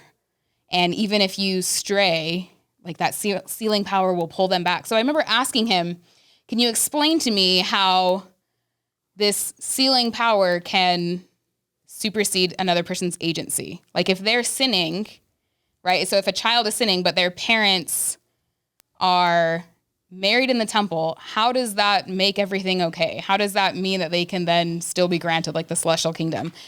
And he completely disregarded my question and changed it into like, oh, well, if you are sinning, or if you're a good person, quote unquote, and if you're married in the temple, but your parents were sinners, like, will you still be okay? Will the children still be okay? I'm like, that's not what I asked. And I thought, and I gave him that concession, like maybe just someone else needed that question answered, and the Spirit was telling him to answer this question instead. But really, I had been very curious about that because agency had always been important to me, and I didn't understand how that played into part with like the power of a celestial marriage or the sealing power, and how that could overcompensate for someone else's agency that wasn't interested and wanted to act against that. So I was kind of annoyed, but That sounds like the kind of answer you didn't like when you were taking the discussions, Gerald. Is that right? Yes. it's like, great question. Let me answer the question that I wish you had asked. But I was proud of myself for having that idea at least, and acknowledging that agency was an important part. And accountability. Accountability has been a big theme further on, but we'll talk about that later. So yeah, that concluded my Jerusalem experience. It was really great. Did you want to talk about studying underneath Kerry Muhlestein, or should we save that for later? You really did? Yeah, he was my professor. The Egyptologist apologist. Yes, and I don't have much to say except great guy, great family, but he had said most Egyptologists that are Mormon end up leaving the church, but I didn't. So and he was very proud of that, and that made him qualified according to the prophets and apostles. Like he was their guy because he wouldn't leave the church. And so it definitely it sparked something in me where it's like, so if you're admitting that people who study the history of Egypt, it does not coincide with the church, what is going on here? I didn't look into it at that time because I still was kind of protecting my faith a little bit, but it came up later for sure. So You became a shelf item. yep, that lovely, lovely shelf. So yeah. I wonder how people in the other scientific fields are doing, like those studying evolutionary biology that are Mormon, how they're doing too. I bet there's like 20 different fields of study we could list off and how they start versus how they end. But anyway, so from that point on, what happened next? You come back from Jerusalem and... Yeah. So I pretty soon after Jerusalem was when I met Gerald. And we were introduced because my old roommates this is a great story. So the roommates I had left when I went to Jerusalem had filled my spot with another person, and she was dating his friend. And this friend is also from Africa. He had come in when I wasn't there and said, do any of you know any girls that like black guys? Because my friend needs a date. And they referred me. So when which neither of us knew about. Yeah. But I happened to be spending time with them later at some point, and he came home. He was dropping off that roommate and her boyfriend. So when they came in, the roommate and the boyfriend, all my friends were like, hey, this is the girl. And he's like, oh, great. So I got this guy out in the car. You should go meet him. I'm like, I'm not going to go meet some random guy. Like, I had no idea where this was even coming from. They didn't even tell me what this is the girl meant. So they brought him inside. You want to tell that story? No, that's what happened on your end. On my end, I was dropping them off, and his girlfriend went inside the apartment. So he was supposed to come with me. So I am waiting for him to come out, right? And then his girlfriend comes out, and she say, hey, you've never met my roommate. Do you want to come in and say hi? Because I've been to their apartment several times, but I've never got inside. I knew she stayed with a roommate, but I've never met her. So I am coming in thinking I'm just going to meet this one girl who is a roommate and say, hey, hi, I'm Gerald, the guy who always picks her up and drop her off every time, because I was, kind of their driver that time. So then I walk into the apartment, and how many were you? 6? Probably. There were 6 girls in that apartment, and then the moment I walk in, and my friend is just like, okay, so this is the guy, Gerald, this is Caitlin, this is so-and-so, this is Makenzie, this is so-and-so, this is so-and-so. Say hi. Hi. So on Tuesday we'll go on a double date, right? You and Makenzie, me and her. And I was shocked because I did not know Makenzie at that point, and I did not even know if my friend really knew her. So I was like, okay, cool, we can go on a double date. It's fine. Only after that, when I started asking my friends questions about Makenzie, I realized that he didn't even know who she was. He knew her name. He didn't even know where Makenzie was from. He didn't even know what she was studying, and basic questions. So it was kind of like a blind date. Like the people who connected us did not know her, and she did not really know me. Like it was just like, oh yeah, this guy is looking for a date, which I wasn't looking for a date. I had joked about it when I was like, oh, my friend, like you found your girlfriend. Maybe I should take along with you more. Maybe I'll find my own girlfriend. Something like that. But I didn't even know her story that she was looking to date or anything. And, Which I wasn't. Yeah, and then like they they took us to a bowling alley, which she hates bowling. So I hate bowling. that was a great first date. But yeah, so that takes us up to meeting. Do you have anything? Let's take it. Let's maybe take it up for this part too. Let's take it up to the actual wedding. So, Okay. one question I have is, from your standpoint, Makenzie, he's not a member yet, and he's African. And on the one hand, Mormonism has kind of a super racist heritage and past, and it teaches explicitly that interracial marriage is bad. It does. Right. And at that time, I wasn't aware of. Yeah.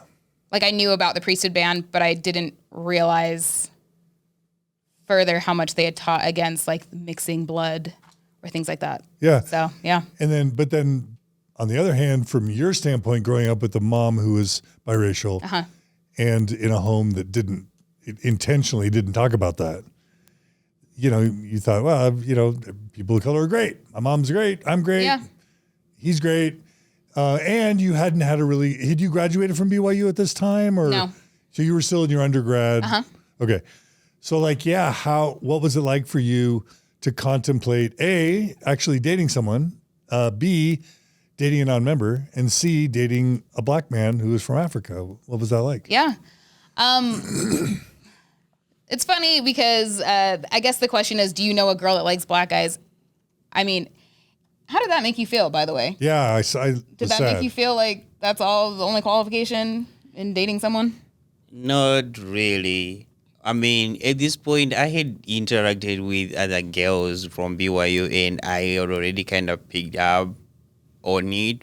But the main thing I picked up about it was I was not an RM, which was a big thing to them. So the moment I would tell someone that I'm not a member, I told you this, I was like, the moment I was expecting you to go away the moment you realize like I wasn't a member or anything, because that's pretty much what happens before. That's what girls would ask on your first date. They would just ask me like, so are you a member? Then I'll say, no.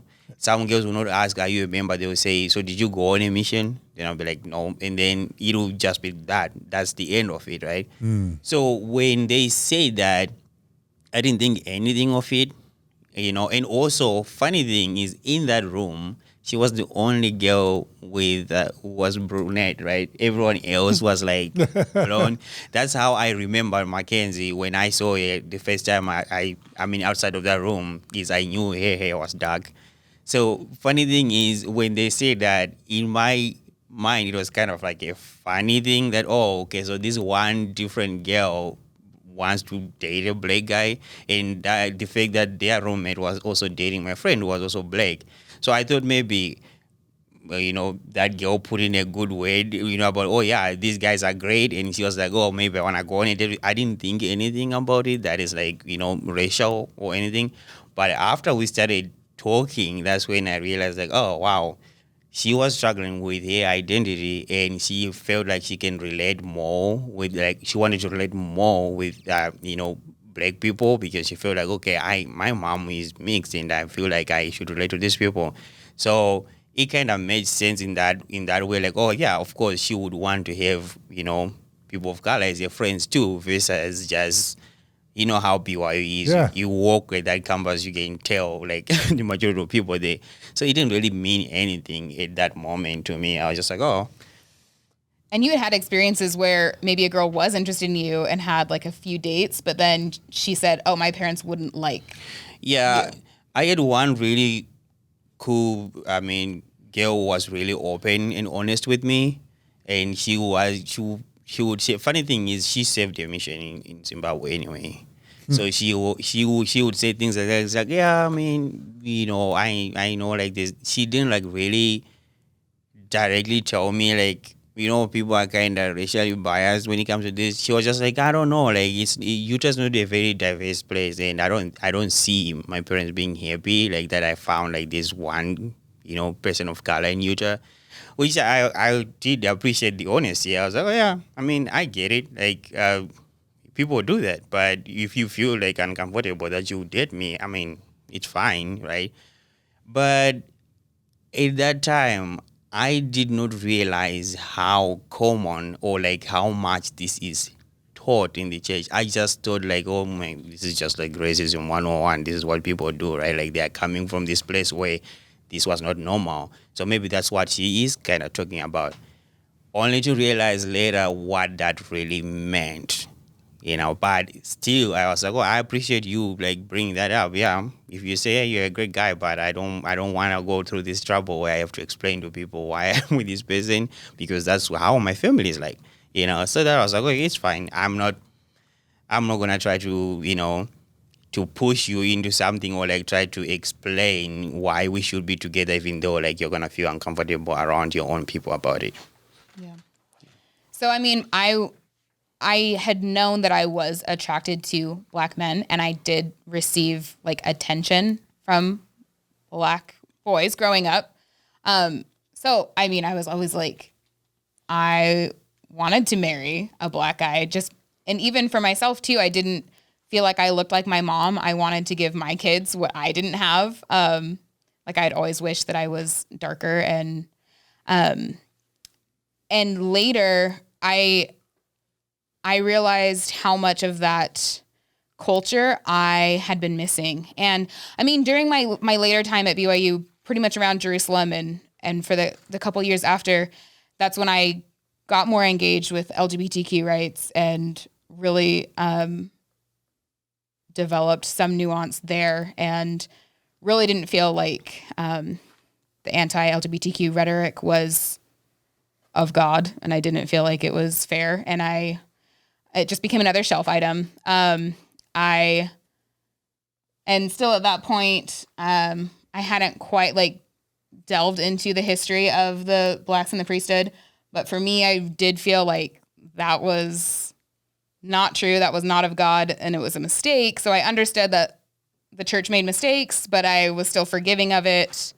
So like developing some nuance there. I knew that that I wanted my kids to experience all different kinds of churches just from my time in Jerusalem and learning truth from different areas and different ideas, and just becoming more well-rounded. I knew that I wanted to travel and give them that experience to opening up their worldview.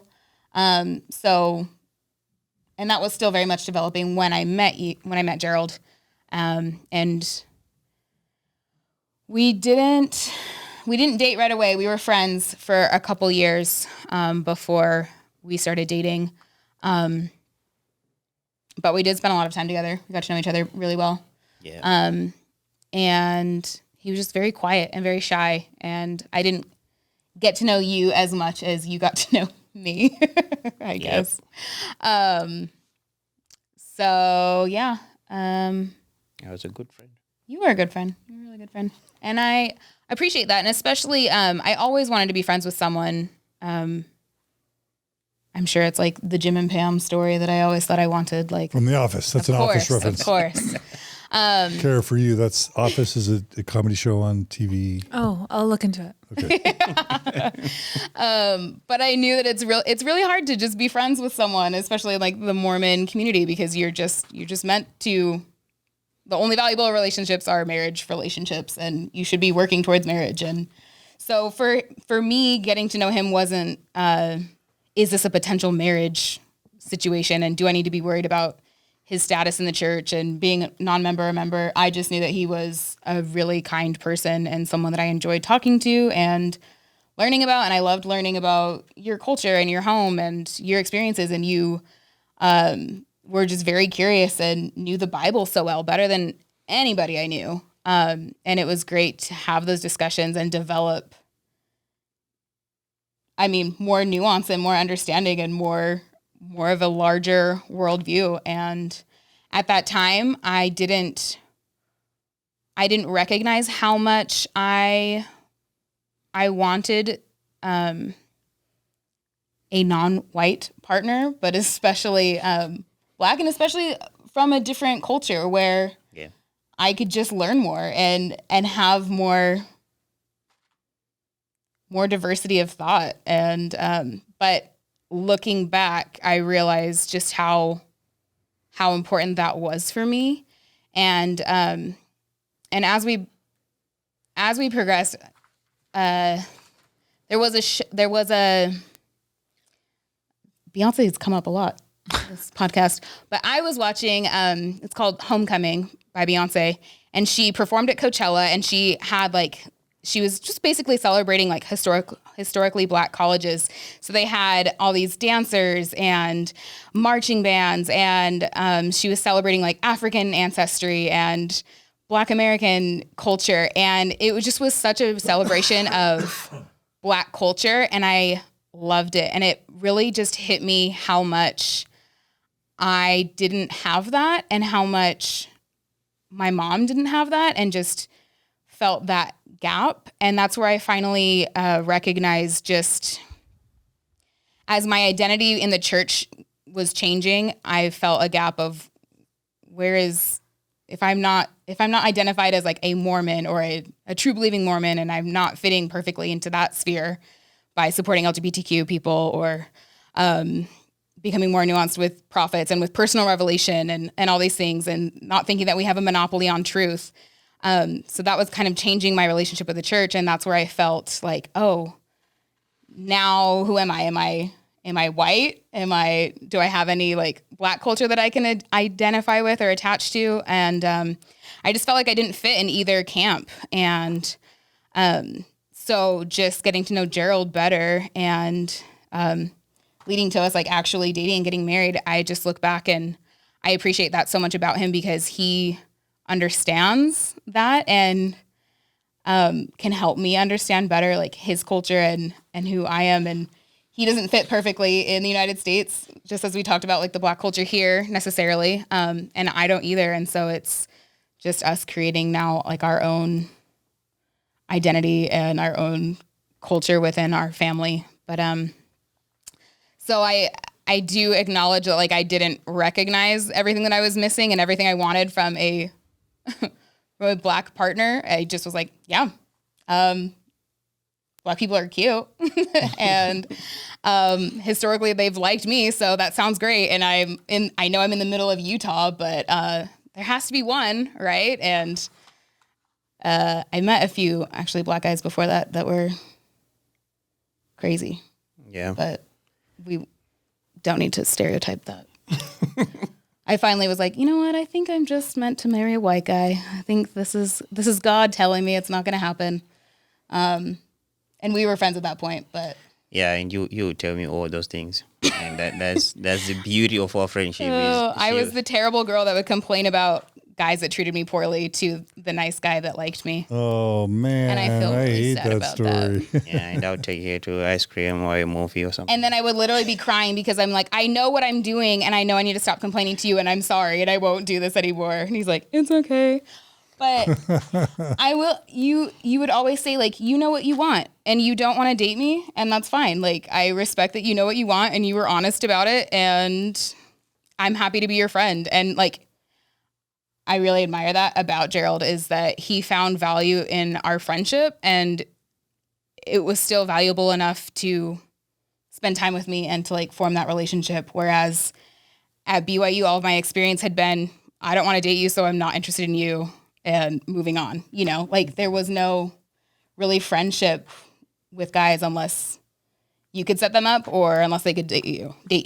you Yeah. know, so was a really good friend. And then it just kind of clicked. It was actually my other like big spiritual moment was just, I was in grad school and I moved to Salt Lake to go to the U for my grad program. And I decided that that was the time that I should probably find someone to marry. Like it seemed like the perfect time. I was no longer going on a mission or going on a study abroad. I was in one place for a couple years and I thought Salt Lake is a little more diverse. So maybe I'll have a higher chance of finding someone. But Gerald had actually moved to Salt Lake. And during that time, so I started grad school in August and I had decided, you know what, I think I should just meet like my future husband by the end of the year. So I'll pray about that. And so I like had prayed about that and I just said, and this is what I think. And let me know if God agrees, you know, and I never got an answer back, but it was literally like Christmas Eve. I was at home and so it was nearing the end of the year and we had been talking and I just like, it just kind of hit me. Like I love this guy and he's a great person and I want to be with him. So I felt like that was an answer. Like I technically did decide I was going to marry you. But I mean, it sounds so weird and I can't explain that. And I think it's just me finally coming to terms with that. It makes sense because there was a period where when I moved to Salt Lake City, we kind of like lost touch a little bit. We were not talking as much as we used to. And then all of a sudden, when you went home for Christmas, we started talking on Snapchat or something. And then the Snapchat love. Yeah, and then you found out that I was in Salt Lake and you were like, why didn't you tell me we moved to Salt Lake, you know, or something like that. So we kind of, we did a lot of catch up that time. But I love your little sister's version. She's like, oh, do you remember that time you just like came to me and you were like, I think I'm going to marry Gerald. Yeah. I mean, another point of like being decisive. I was just like, oh, this guy really likes me. And I've now decided I'm in love with him. And so, okay, so I'm going to marry him because I knew that you would marry me. But I mean, there were moments before because you were very reserved and very shy and like didn't share about yourself a lot. So, but there were moments where like you stuck up for yourself at work and I was like, oh, he's got a backbone. Like you're pushing back. Cause I mean, I know me and I know that I like things my way and that I am very opinionated. And so I needed someone that was going to match that. I knew I didn't want to bulldoze you. I know I didn't want to marry a doormat for your sake. Yeah. And mine.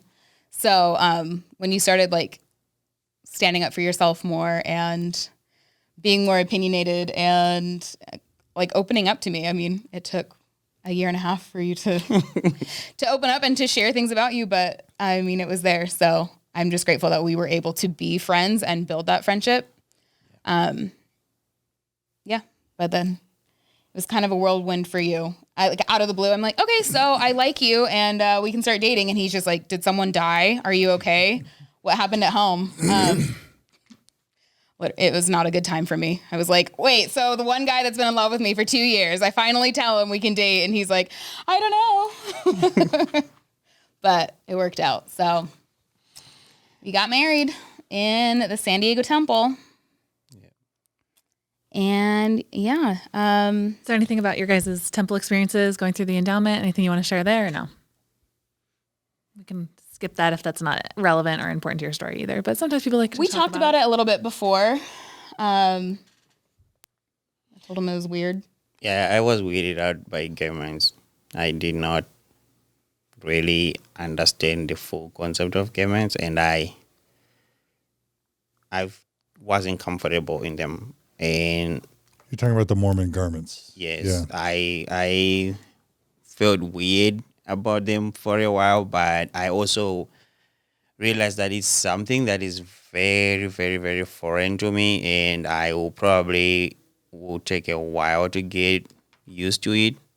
So then I was like believing that I'm going to come across why this is so okay. And then that did not last long because she became complaining about them before I even get around like getting used to them. And she was just like, I don't know, like they're uncomfortable, and there's a lot of things that she was reading and sharing with me about. I thought it wasn't fair how garments fit women differently versus men, and how much harder it was for women to find clothes.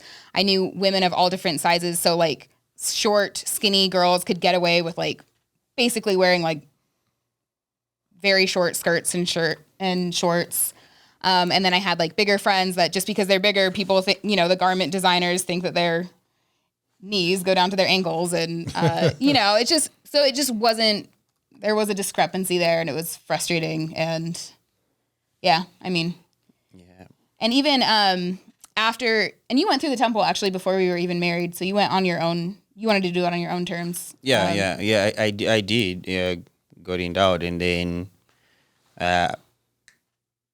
after that, that's when I could actually wear them and kind of try to and I don't know, get used to them. But Yeah. I struggled a lot with that, and just there was like a lot of symbolism, I guess, around them that I did not really understand. And then at that time, which is nice because talking to you later on, you were telling me about the previous ceremonies or something like that, and that weirded me out. We didn't learn about that till later. The change in the temple ceremony. Yeah. Yeah. So But just, Gerald, I imagine maybe for both of you, for me, going through the temple was this weird shock of like, what church is this? This feels very culty. I'm wondering what it would be like coming from Africa, if it'd be any different or the same, or. Yeah, I did not really grasp the concept of most of it. And funny thing is, I also had a problem with the wedding in the ceremony, and we had that conversation just after our wedding. And turns out Makenzie did not like that too. And Because he had said, "Do any women are any women bothered by the wording in the temple?" And I was like, "Yeah, let's talk about why the temple wording is problematic as a woman." And so it was before the wording had changed, and so we had decided that like coveting to your husband was not what God prescribed. Yeah. Or I feel what yeah, else? that felt weird to me because I put my family in that picture where initially my mom was the one who was spiritual and my dad wasn't, and my mom was like the Christian, and it just started not making any sense at all because it made it seem like we are not gonna get there closer to the Lord unless if my mom is going through my dad, and that did not seem okay to me. But I did not know how to bring it up to her, so I just like asked her, I was like, is this a problem? And turns out she did not like it too. So let me make sure I understand. So you're saying that the Mormon temple ceremony gives the impression that men and women kind of make it to the highest degree of heaven through the man. Yes. And so yeah. if a wife is righteous, but the husband isn't, that somehow that's possibly going to limit the wife's and the children's progress, that it kind of like all funnels through the worthiness and the righteousness of the man. Is that the impression the Mormon temple ceremony Yeah, gave you? that's the exact impression it gave me. So I was wondering if she felt the same way, and it turns out that's how exactly she felt, because I did not like the idea of me being in the middle of Heavenly Father and my wife and children, because if I'm slacking, well, they are doomed, but it's not their fault, it's my fault. So yeah, that was one of the things that really stood out to me, and I was glad that we were able to talk about that and kind of agree, like, okay, yeah, this is not okay. And funny thing, wasn't it like 2 weeks afterwards when they changed it? Yeah, we were like, oh. Yeah, it was. And like, it was almost like validating, like, oh, the prophets are following our personal revelation. So it wasn't even at that time like, oh, this is problematic, the church isn't true. It was, oh, look, we reason this for ourselves and the church is updating and changing. And so we're on the right track. yeah. So that's just funny. But I mean, we were like nuanced, like we didn't wear them to bed. We didn't. What? Yeah. No. Now that's just outrageous. I know, That's right? not even Switch into Mormon. other underwear. Or just You're going to lose your Mormon card. you said what? Nothing. Nothing. That's the right way to do it. You can't go Repress sexually your whole life and then make it to bed every Right. night. You can't be Mormon and go to bed without your garments on. No, I'm pretty I am jealous. outraged. I would never. Yeah, it was an unspoken agreement. We just like, Yeah. This No is wonder not, you this left is the church. It's a slippery slope. No wonder you guys Wait are so a in minute. love. That's true. That's what did it. But I mean, and there were other moments of nuance, like, we had decided that we were going to take our kids to all different kinds of churches. We were going to study other religions, other spirituality in general, spiritual leaders. And we had decided that like they were going to be able to choose where they wanted to go. Like Sundays became, not a strict Mormon attendance. Like each kid could choose how they wanted to spend that Sunday. Yeah. Also, that came up because, again, like Makenzie had shared how they were having scripture studies at home, and we were in primary and we were teaching in primary.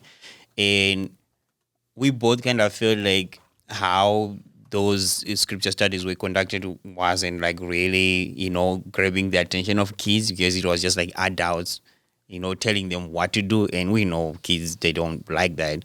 Asking guess what's in my head questions. So then I had told her, like, the way in my family this conversation went is not, it's just like the opposite. Like, we were asked what we were thinking and how do we understand something. And then my dad and my mom will chime in if, like, we are going astray in, like, interpreting something, that is like if we are totally not getting it versus here's what you should know, and I'm telling you so that you can believe this. And Makenzie was like, I don't like that too. So maybe we can change that approach with our kids. Then we can ask them questions and have a conversation with them. So we had already agreed on that. Like, we also want them to know other religions. I don't want my kids growing up walking on the face of it saying like, I only know about Mormonism and Mormonism is the true church, because you sound like someone who is a very limited mind when you say something like that. You're like, I've been in Utah, I never leave Utah, I've known about Mormonism only. And I was like, I don't like that. And I had met a co-worker who was like that, and I was telling my kids, I was like, I met this guy who told me he's never left Utah. And it bugged me. I was like, how? How do you live in this world thinking like this is all there is in a country that is 50 states? Like, I don't understand that. Like, just go to Nevada, just, you know what I mean? This is like, just see something different. And I had expressed that concern to her, and she was like, oh yeah, for real, I wouldn't want my kids growing up with this limited. I knew what view. travel had done for me. I knew what like your different culture had done for you. And so we wanted to have open-minded, critically thinking children that could be open-minded, critically thinking adults. And that just, it took a lot, because even deciding like, oh, if our kids have sex, like how are we going to handle that? And I had a friend, go ahead. Well, here's what I'm other thinking. people. What's that? Why are you laughing, Kara? Nothing. Okay.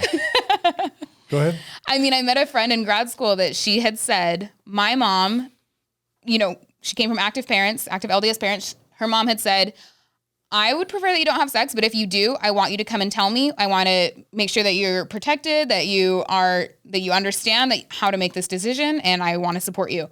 And I was like, it blew my mind that like a Mormon mother could say that. And I was like, how?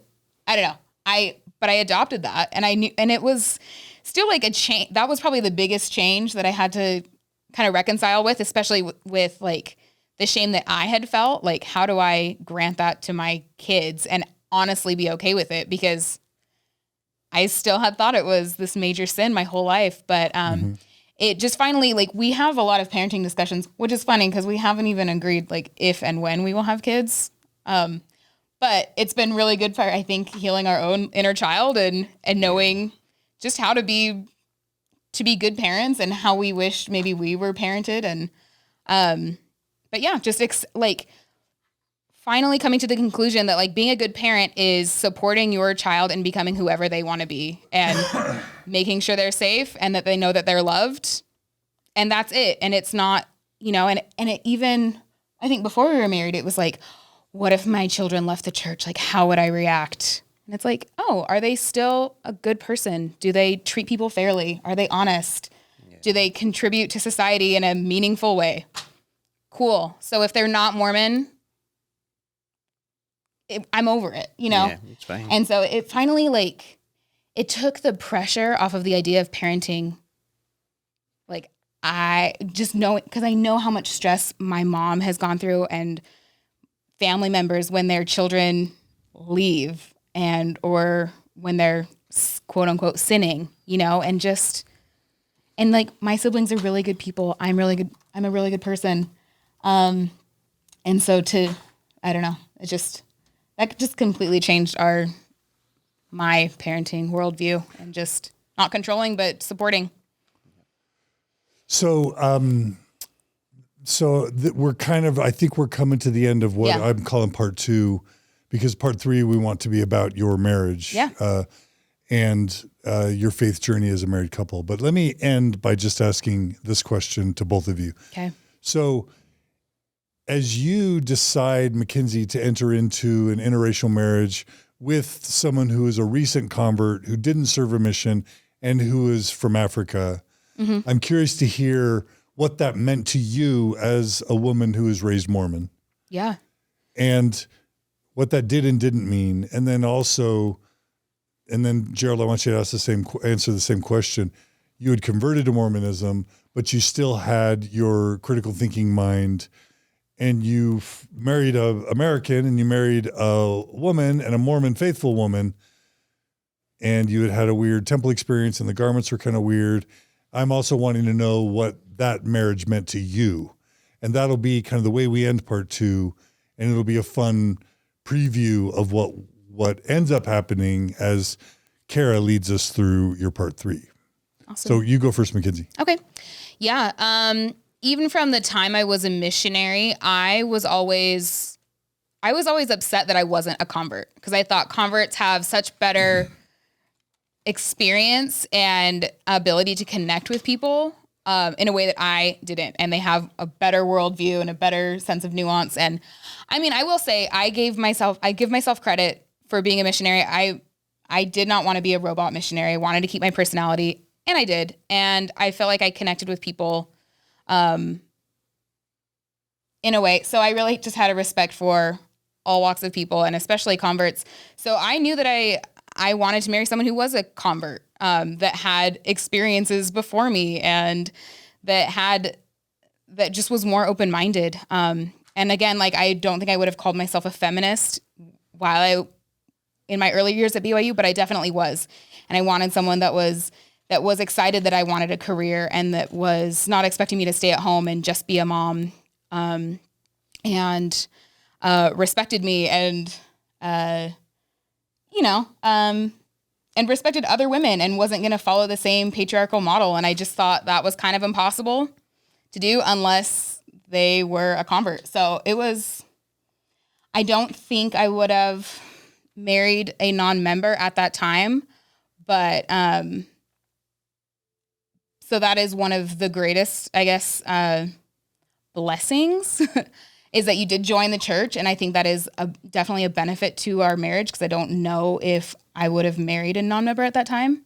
But you being a convert and being from another culture and having this wide worldview, and adding to what I knew and complementing it and challenging it was everything that I was looking for. I always knew that the person I was going to marry was going to be committed to progressing and to changing, because that's life. And I didn't want to be stuck in the same position, and I didn't want to ever feel like there was a challenge that we couldn't overcome. Like, being stuck was just a mindset to me, and I wanted someone that was always going to be willing to change and to challenge. And that's what marriage meant to me, was someone who's committed to that and growing together. So Marriage to Gerald. That's what marriage to marriage Gerald meant to in the marriage that I wanted. Yeah, that's good. So, I love yeah. it. Okay. All right, Gerald, what did marrying Makenzie mean to you? Yeah, we had that in common, that I was looking for someone who is willing to grow with me, because I understood that being a convert means you're on a path.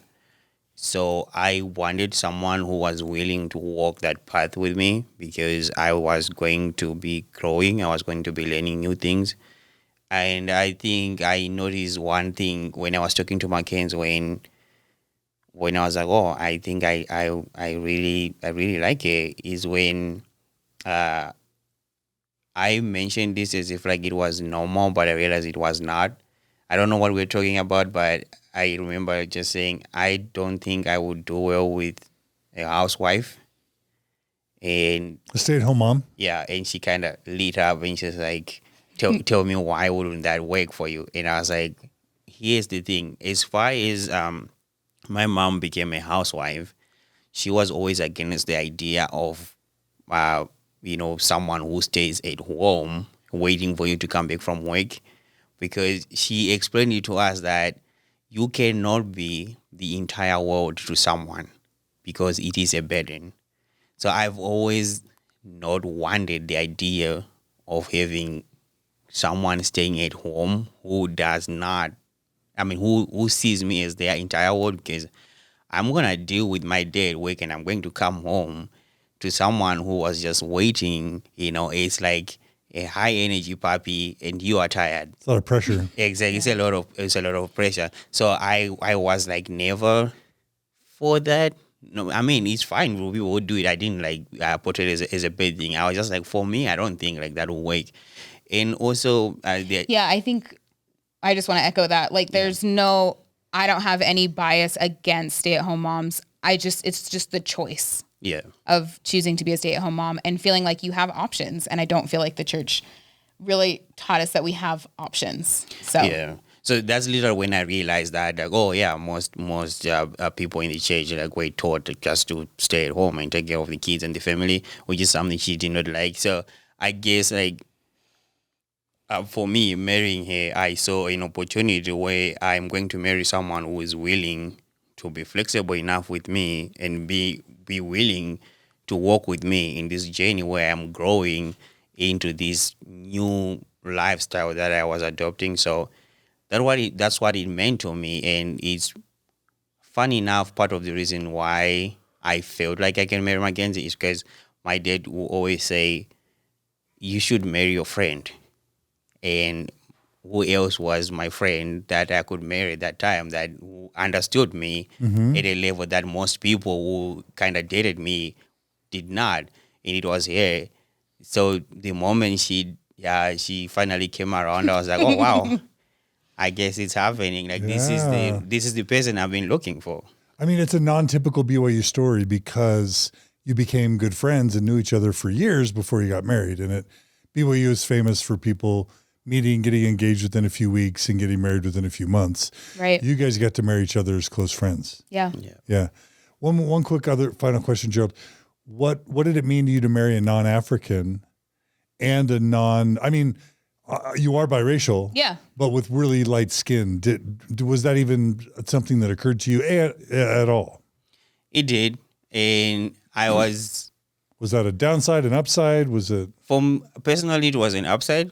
I was excited because I didn't picture myself being with someone who is not like an African black woman, because I doubted myself that much. I was like, I don't know if I can be able to entertain someone else who has a different cultural background. I did not know how that relationship would go. But yeah, marrying her, I was like super excited. I was like, wait a second, there is no way like I managed to convince her that, hey, I am funny and entertaining enough for you to be around me, So I was like super excited. And I remember taking her to my bishop and he said something along the lines like, oh, Gerald, I relate to you because you and me are the same people. We tend to date women who are out of our league. And I that felt like I have a little bit of problem with that.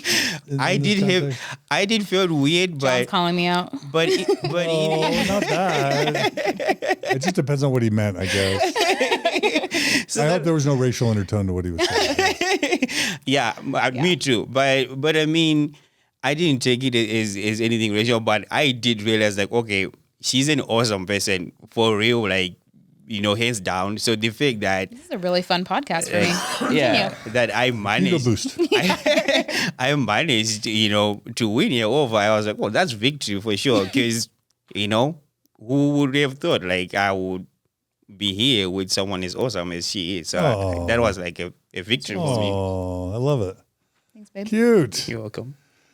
All right. Well, this has been so wonderful. You two are lovely, and it's so lovely to have you together. So this is going to conclude part 2 of our story with Gerald and Makenzie Benzi. And what we're going to do is just we're gonna end part 2 and just immediately start part 3. Kara is going to take the driver's seat. Perfect. And she's going to bring us home because she's awesome, and she was meant to lead part 3. So. Kara, I'm excited to hand over the reins to you. Are you ready? I'm ready as I'll ever be. Don't really have a choice because I got to hear this one way or another. I do hate having to sit in that seat, though. I wish there's a way The I could sit lighting over is just here. unacceptable. It is bright as the Saharan sun. It is so difficult. I like to be mysterious in the dark over here, but that's all right. Well, anyway, thanks, John. thanks for joining us for part 2. You guys were lovely. And come right back for part 3, where we're going to learn about what it was like to be in a diverse, interracial, multinational Mormon Corporation. marriage. And Multinational marriage. what your faith journey has been marketing. like. And what's that? I made a joke about multi-level marketing. Oh, but okay. it's We're irrelevant. listening. Go on, John. Sorry. And we're going to talk about what your faith journey has been. And just a little bit of spoiler, you guys have had to question and doubt and struggle with your faith. And so we're going to hear where that's led you and why, what kind of has led you to reconsider both of your allegiances to the church and where that leaves you today. All right. Awesome. Awesome. Thanks, guys. You're awesome. Thanks. you. Thanks, Kara. You're great. Thanks. All right. See you guys for part 3. Come right back for part 3. See you soon. Talk to you in just a sec.